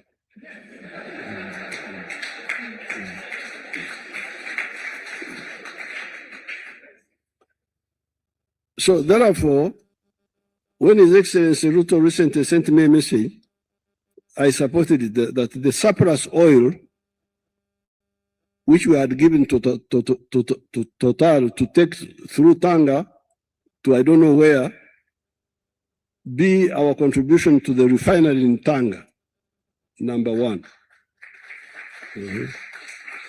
Then later on, we can add the petroleum from the other Congo, from South Sudan, and also these other provinces, because the one of Uganda, where we have the oil now, is only 40% of the Arbat area. There is another 60% which we have not which is not yet fully explored. So there's more oil in Uganda, both within Arbat and in the other provinces. So therefore, I support this idea of the Tanga refinery. We shall maintain our small refinery because we have already gone ahead. We are very far. We can't stop. The question is, how do you those refineries, if you don't want to create kwa Kiswahili tunasema wivu, jealous. Tunasema wivu, if you don't want wivu, it's better that if the countries have ownership together, like in because that's what we were doing in the past. We were calling it East African Common Services. We are owning the ports together, East African harbors, East African Railway, East African Airways, East African Development Bank. It was all East African. If it is all ours, then it is ours. Then it is not either me or you. Hakuna kushindana. You are all together. So with these few words,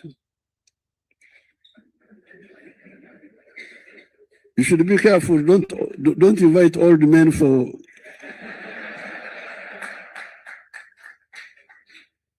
Don't give audience to old men, because you do so at your own risk. With these few words, it is now my pleasure to participate in the meeting.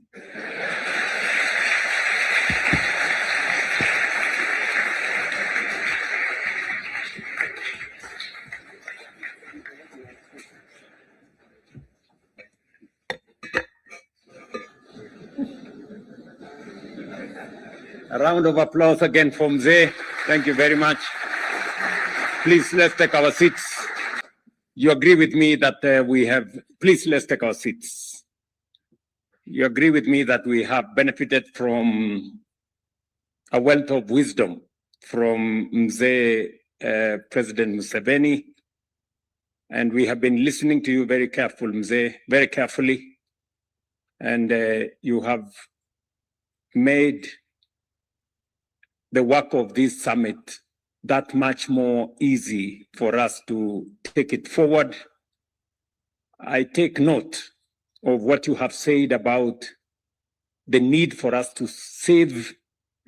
It is one of the decisions that I've had to make in Kenya to change the contribution model for our savings. You have also made a very profound statement, and I hope those of us in Kenya were listening to Mzee. He has said money from our social security savings must not only be used for matters consumption and paying debt by investing in treasury bills. It should also be invested much more meaningfully in infrastructure development. That is what progressive countries do.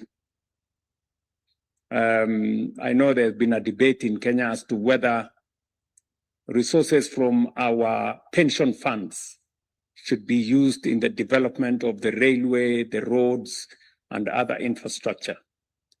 The wisdom of Mzee tells us that is the right thing to do. And that is conventional wisdom worldwide.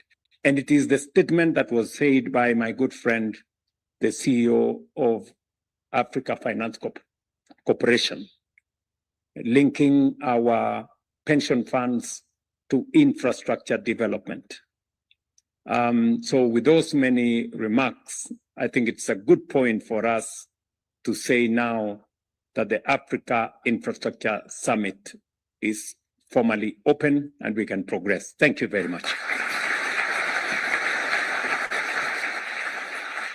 Thank you. Thank you, Your Excellency, Dr. William Samoei Ruto. I'll request that we kindly take our seats. We'll shortly be transitioning to a presidential panel discussion. And for us to transition to that, we'll now have the signing of the host country agreement. And I request that we bring in the table and those instruments that are going to be used for signing. This is the signing of the host country agreement between Kenya and the Africa Finance Corporation. It is basically to establish the regional offices of the Africa Finance Corporation in Nairobi, Kenya, as has already been mentioned. So at this point, allow me to invite the signatories, starting with His Excellency Dr. Musalia Mudavadi, who is the Prime Cabinet Secretary, to kindly take your seat at the signing table. Also followed in tow by Samia D. Zaibaru, President and Chief Executive Officer of the Africa Finance Corporation. The host country agreement is between the government of the Republic of Kenya and the Africa Finance Corporation. So I'll also request that the legal team that is assisting with the signing to kindly present the documents as we now witness the signing of the host country agreement between Kenya and Africa Finance Corporation.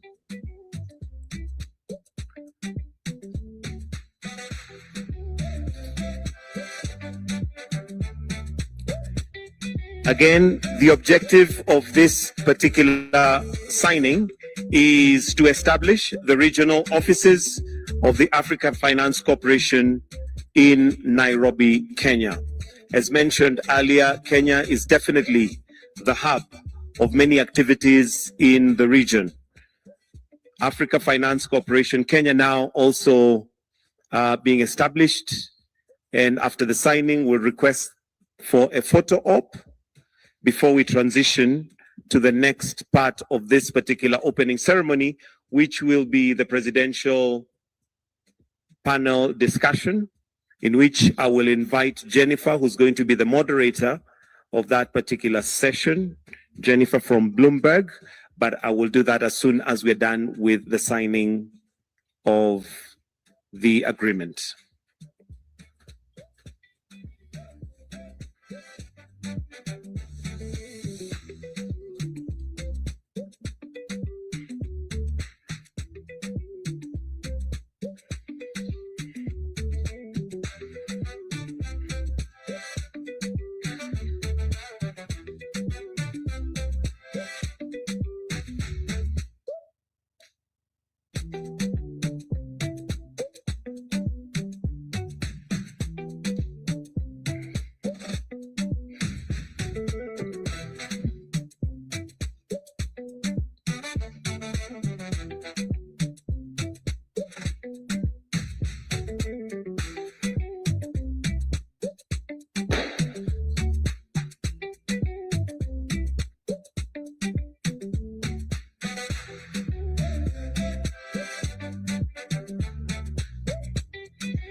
Again, perhaps just to capture that for the sake of those who might be doing the communication for this particular session, this agreement, the objective is to establish a regional office of the Africa Finance Corporation in Nairobi. And it is the host country being Kenya. And this particular agreement is between the government of the Republic of Kenya and the Africa Finance Corporation. Now that the signing is done, we'll request that the signatories will stand for a photo op as they hold their document. Kindly let them hold their document for that photo op with the crowns facing the photographers. Wonderful. Why don't you give a round of applause? Thank you. Thank you very much.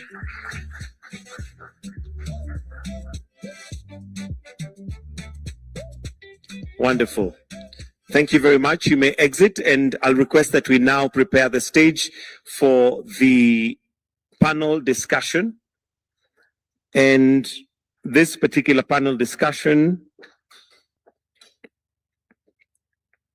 Africa's industrial revolution needs 3 levels of success to succeed: the right policy, the right environment to attract and retain capital, industrial courage to build and scale, and the development capital and architecture to turn projects into bankable investment assets. I'll request that we now bring in the chairs for the panel discussion as I go through this. Africa's industrial revolution needs 3 levers to succeed: the right policy, environment to attract and retain capital, the industrial courage to build at scale, and the development capital architecture to turn projects into bankable investment assets.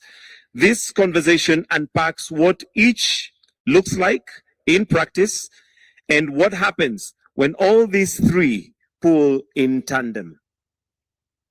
This definitely being revolutionary, and as mentioned earlier, it is a paradigm shift.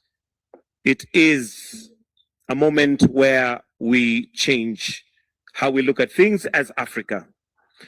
So as we get ready, allow me to now invite Jennifer Zabasanja, who's an anchor at Bloomberg, who's going to be moderating this session. So I'll invite her to kindly take her seat. Then after that, scene set for what we are about to have. And as we wait for the principals, I'll request that we have some background music playing as we get ourselves ready. Jennifer, if you're around, kindly, you may come and take your seats as we prepare to invite the other panelists, which includes the 2 heads of state that we have present. Why don't we put our hands together as we welcome Jennifer?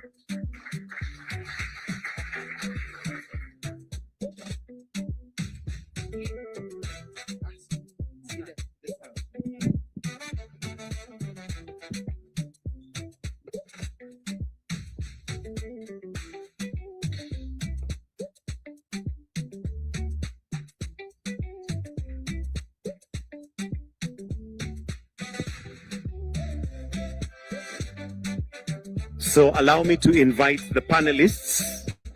And at this point, Samaila Zubairu, kindly, if you may come on stage. Let's give him a clap as he's approaching.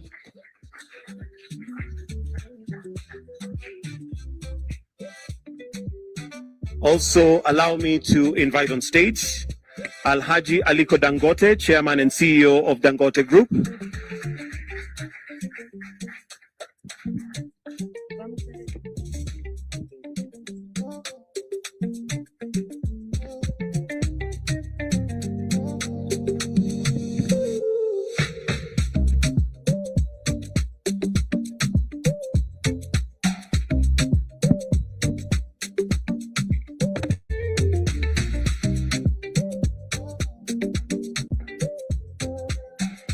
And we shall now just take a short minute as we wait for His Excellency Yoweri Museveni, who will also join in the panel together with His Excellency Dr. William Samoei Ruto. So we'll just take, let's just have some background music as we wait on that.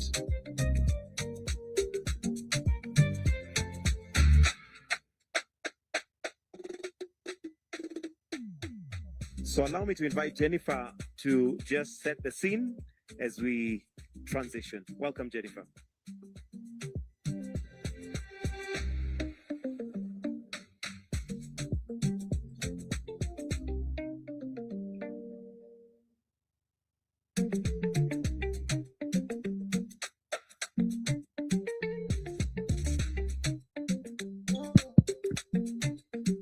Okay, we found one that works. Good afternoon, everyone. As Mike was pointing out, my name is Jennifer Zabasaja, and I am an anchor and a correspondent for Bloomberg Television based in Johannesburg.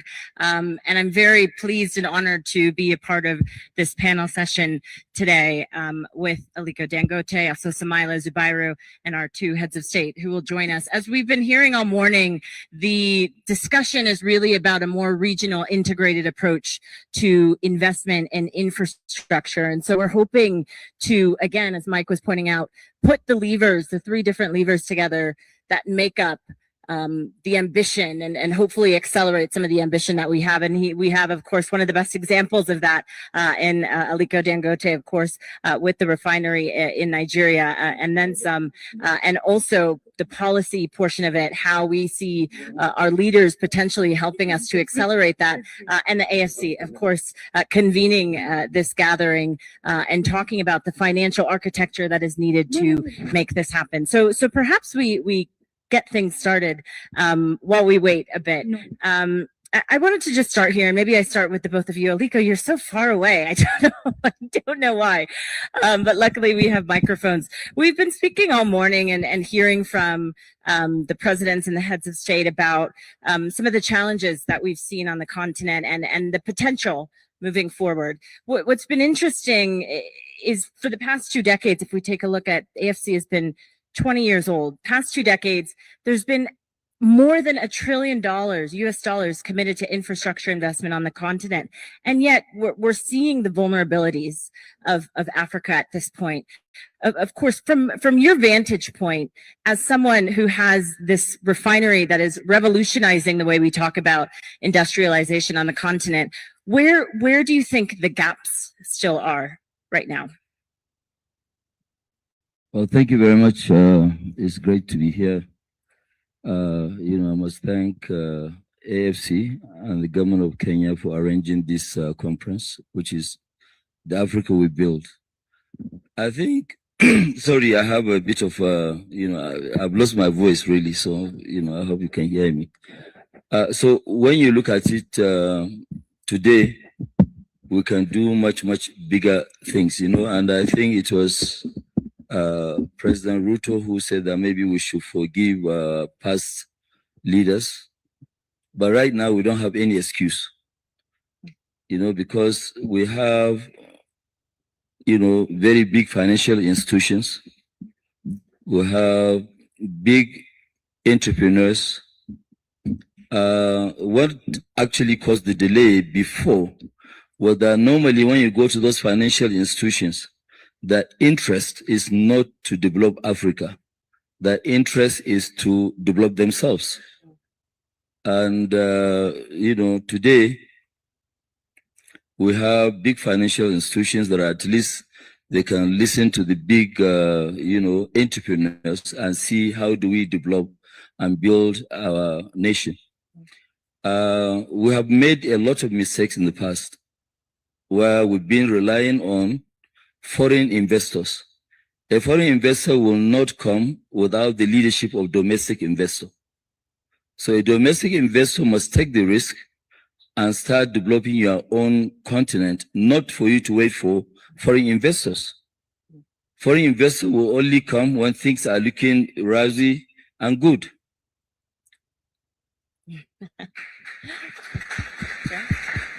So, I mean, as we speak today, also, when you listen to the speech of President Ruto, he actually summarizes almost everything that we are to discuss today. You know, you have pension funds, 550 billion of pension funds in Africa, and you are funding something totally that is irrelevant. And most of our own people too, when they have money, they take the money abroad. So when they know that we have money, we have what it takes to develop our continent. Every day we are saying potential, potential. Potential for what? The potentials are there, of course, but you have to harness the potentials. I mean, we've been having fuel queues in Nigeria for 52 years. Even when the refineries were sold, 3 out of 2. 3 out of 4 were sold to us in 2007.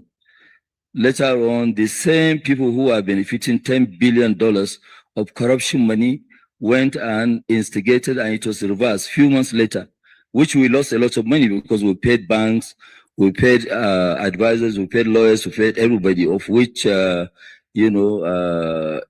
was part of.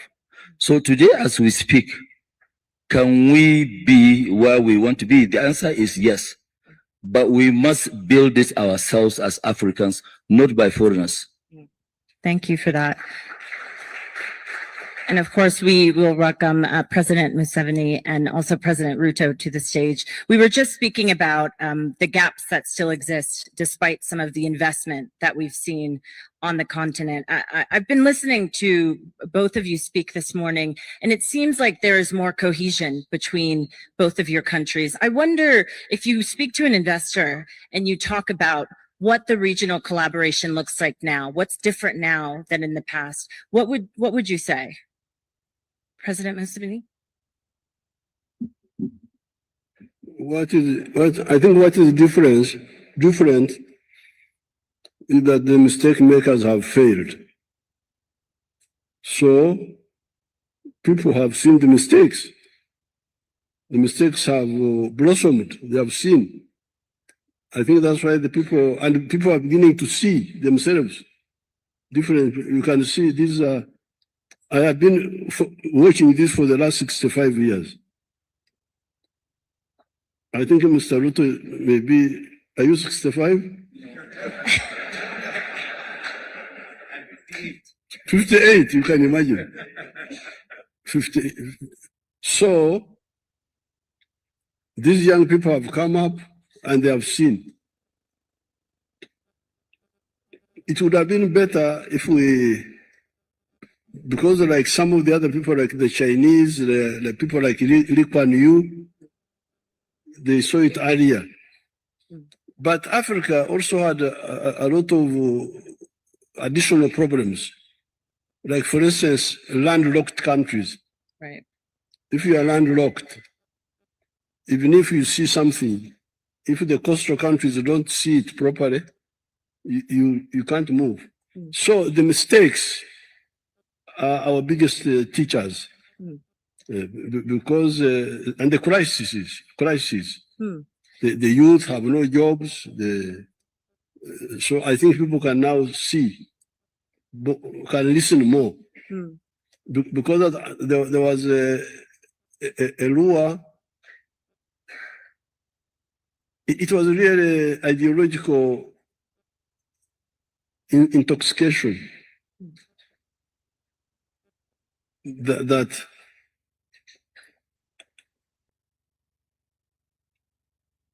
if you, like for instance here in East Africa, how the East African community broke up in 1977 with Amin.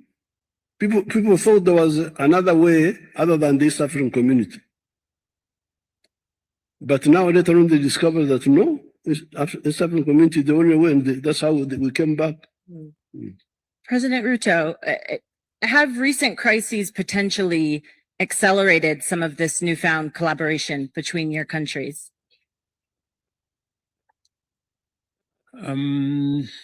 Yes and no. I think the question you've asked is what is different now? And I think there is a realization by all of us that the solution to the challenges and problems we have is not out there. It is right with us. If you listen from what Dangote has said, he has said investors from out there will not invest in our countries unless we take the lead ourselves. Why would somebody else take a risk? How is it their business to build our countries? It's none of their business, and I mean, rightfully so. First and foremost, we must realize that it is our responsibility.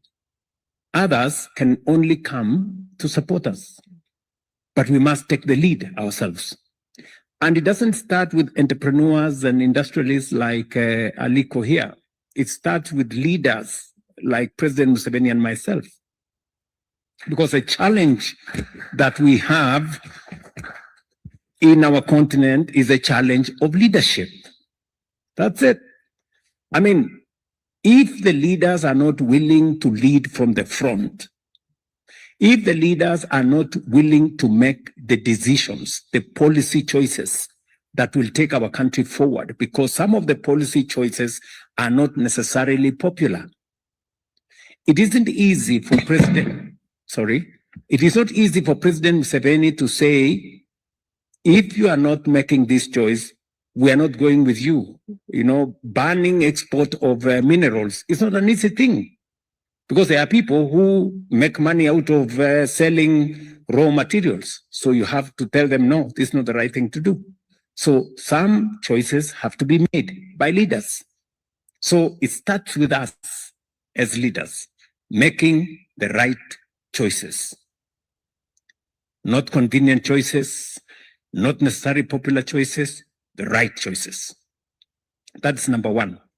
Number two, it is to stop what President Museveni was saying, petty jealousy, you know, between us, you know. I'll give you an example. President Museveni decided that he is going to invest in the pipeline in Kenya because he believes that the pipeline in Kenya is not only important for Kenya, but it's also important for Uganda. When President Museveni told me, I went to him and I told him, please give us some of your iron ore for our business people here in Kenya. He told me, that is not the policy choice I want to make. I have already said nobody's going to take iron ore from Uganda unprocessed.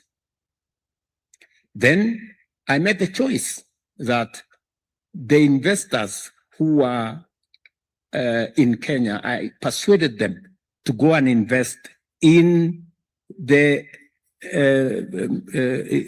plant in Uganda. You know, I was not selfish about it, because what will happen is that the iron ore in Uganda, the steel that is going to come from that iron ore is going to benefit not just Uganda, it's going to benefit Kenya as well. Instead of us importing steel from all over the world, it is cheaper for us to import steel from Uganda. Right. And because this is one region. So this, the beginning is the leadership that determine how we move forward. Let me conclude by saying, listening to Aliko Dangote here, it is not just leadership at our level, it's also leadership at the level of our business people. It would have been easier for Aliko Dangote to do trade of oil. You know, I remember speaking to President Olusegun Obasanjo, and he told me he had a meeting with Aliko here, and Aliko told him, if you don't change the policies here, it is easier for me to import oil cheaper. I make more money, sell, than to refine oil, unless you make the right policy decisions. And that is what Aliko is telling us here, that the private sector and us will invest in the refinery. And by the way, we are discussing a refinery in Tanzania. The two of you. Yes, we are not discussing a refinery in Kenya or Uganda. We are discussing that we're going to have a joint refinery in Tanga to benefit all of us, because that refinery is going to take on board the oil from DRC, the oil from Kenya, the oil from South Sudan, the oil from Uganda, and we will just need to build a short pipeline from Tanga to Mombasa, and the finished product will use the pipeline that we already jointly own with Uganda. So all our assets become profitable. But you need a longer term view, you know, to see it than just a short term, you know, country by country. And that is why President Museveni was saying fragmentation is also part of our enemy.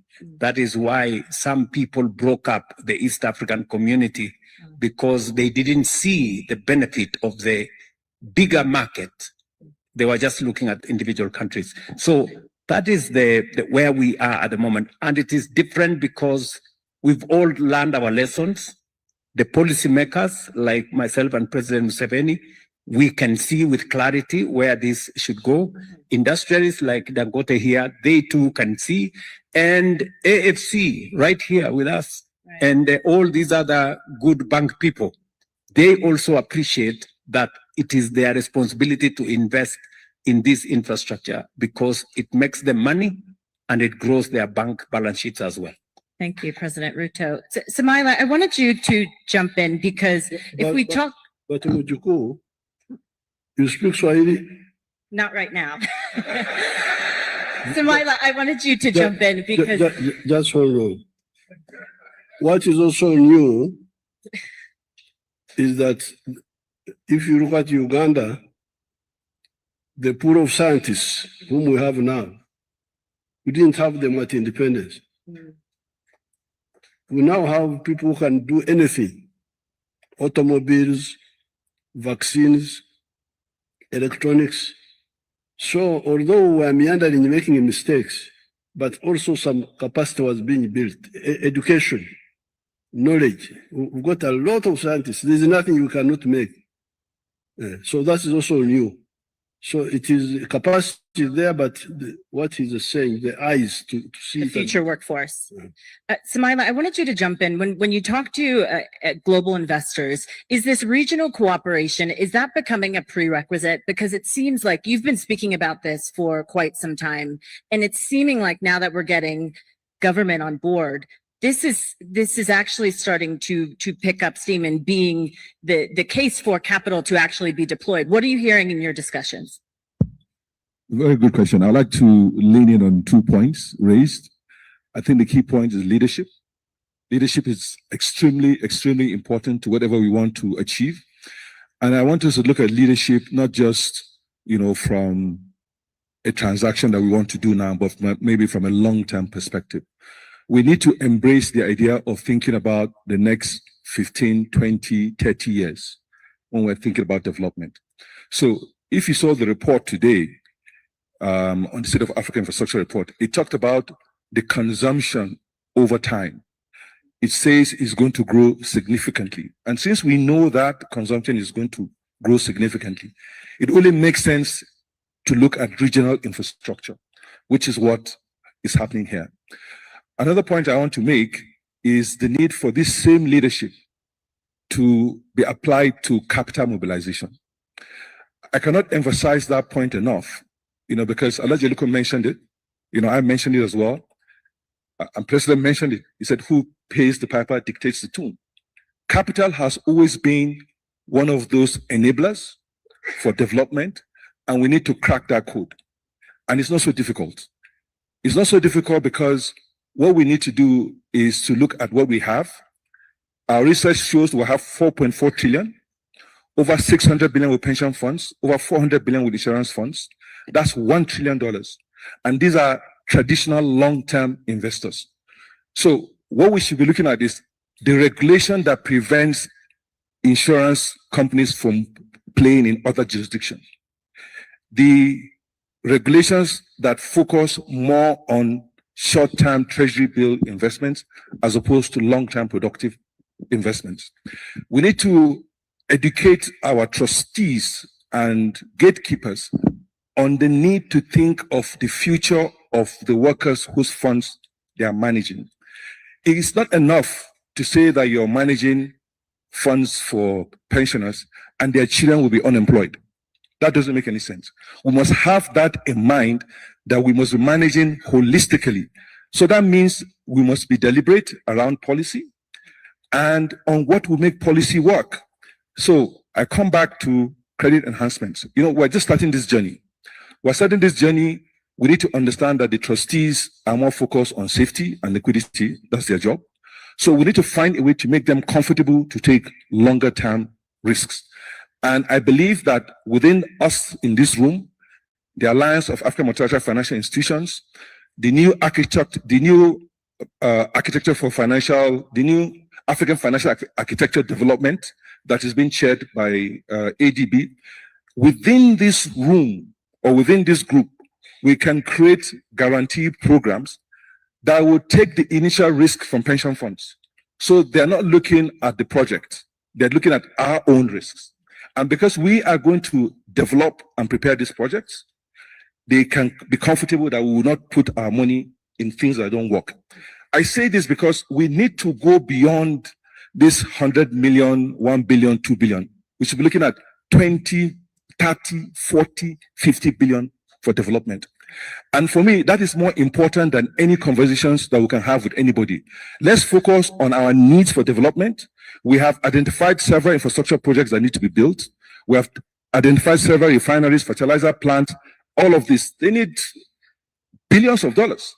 And we should be thinking about how can we use this opportunity, create those credit enhancements, create those guarantee programs that allow us to mobilize 20, 30, 40 billion dollars.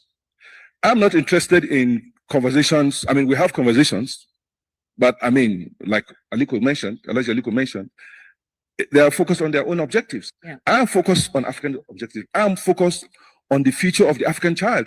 I'm focused on what future are we living. So I'm more interested in what we can do together. I'm more interested in what leadership can get done.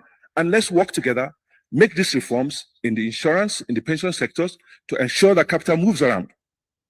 So somewhat answered my question. A little bit of, not so much a prerequisite, but just it's a nuanced discussion that you're having with investors now. Aliko, I wanted you to jump in because you have said that you have an ambitious goal for the Dangote Group and want to invest where there's a lack of investment on the African continent. When you look at East Africa, what are the policy commitments that you need? You say you're already in discussion. What is it that you need? I think what we need, first of all, is consistency in government policies. That's number one. And also the support of the governments here. Because, I mean, if you look at it really, what we lack in Africa is quite a lot. Because we're a continent of imports and we're not really exporting much. We export raw materials. Which means when you export raw materials, you are exporting jobs. And when you import, you are importing poverty. Because you are creating jobs out there, not here in the continent. So I think with the support of the government, there's nothing that is impossible. And some of us were really tired of seeing our continent going out there to be begging for anything. I mean, If you remember at the beginning of the war between Ukraine and Russia, the chairman of African Union, that was President Macky Sall, had to go and be begging for fertilizers.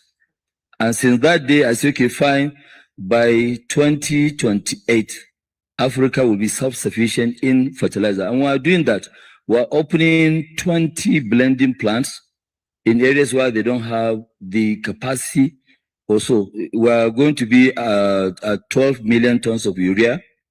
We are going to have massive potash and phosphate from Congo, Brazzaville. And we believe we will satisfy most of the demands of Africa. I mean, you look at it today with population of Africa of 1.4 billion and also rising, right? We don't have raw material for detergent, just to wash our clothes, which we need every day. We don't have. We only have 2 factories, one Egypt, 50 tons, 100 tons in Algeria. So that's why we also launched now 400,000 metric tons of linear alkaline benzene, which is the 100% raw material of detergent. So we have quite a lot of which before we don't have the capacity. But right now, with the likes of Afrexim Bank, with the likes of African Finance Corporation, with a lot of support from other financial institutions. Following these two, there's nothing we cannot do in Africa. That's why we, as a group, we have now launched between now and 2030, we're investing $40 billion in various fields. Is part of that the refinery? Even now, I can give commitment to the 2 presidents that were here. If they will support the refinery, we'll build the identical one that we have in Nigeria, 650,000 barrels. Wow. So the discussions are still early, though, but the 3 of you, it seems like you're trying to make this work. It will work. There's nothing that can stop it. We have done the one in Nigeria, and that's why we are taking the bold move, which we have started already. Piling has started. We are building that one to a scale. 1.4 million barrels a day will give us will be the largest refinery in the world. That's number 1. Number 2, will have 10% of the entire United States of America's refining capacity. And this is coming with a lot of, petrochemicals. And if you look at it today in Nigeria, if not because we have polypropylene, all the plants, all the businesses would have collapsed because cement is packed in polypropylene, flour, rice, grains, everything. So nothing. And the cost now has shot up between just 45 days from $900 a ton to $3,000. That's no way you can afford it. So that is why we must learn how to build self-sufficiency. Right now, we have big financial institutions that are very hungry for big ticket items. And we are also big in terms of our own vision. Before, there's nothing that, any one of us will sit down and say, no, I want to build something like, when Samaila was heading our finance long time ago, this was 2000.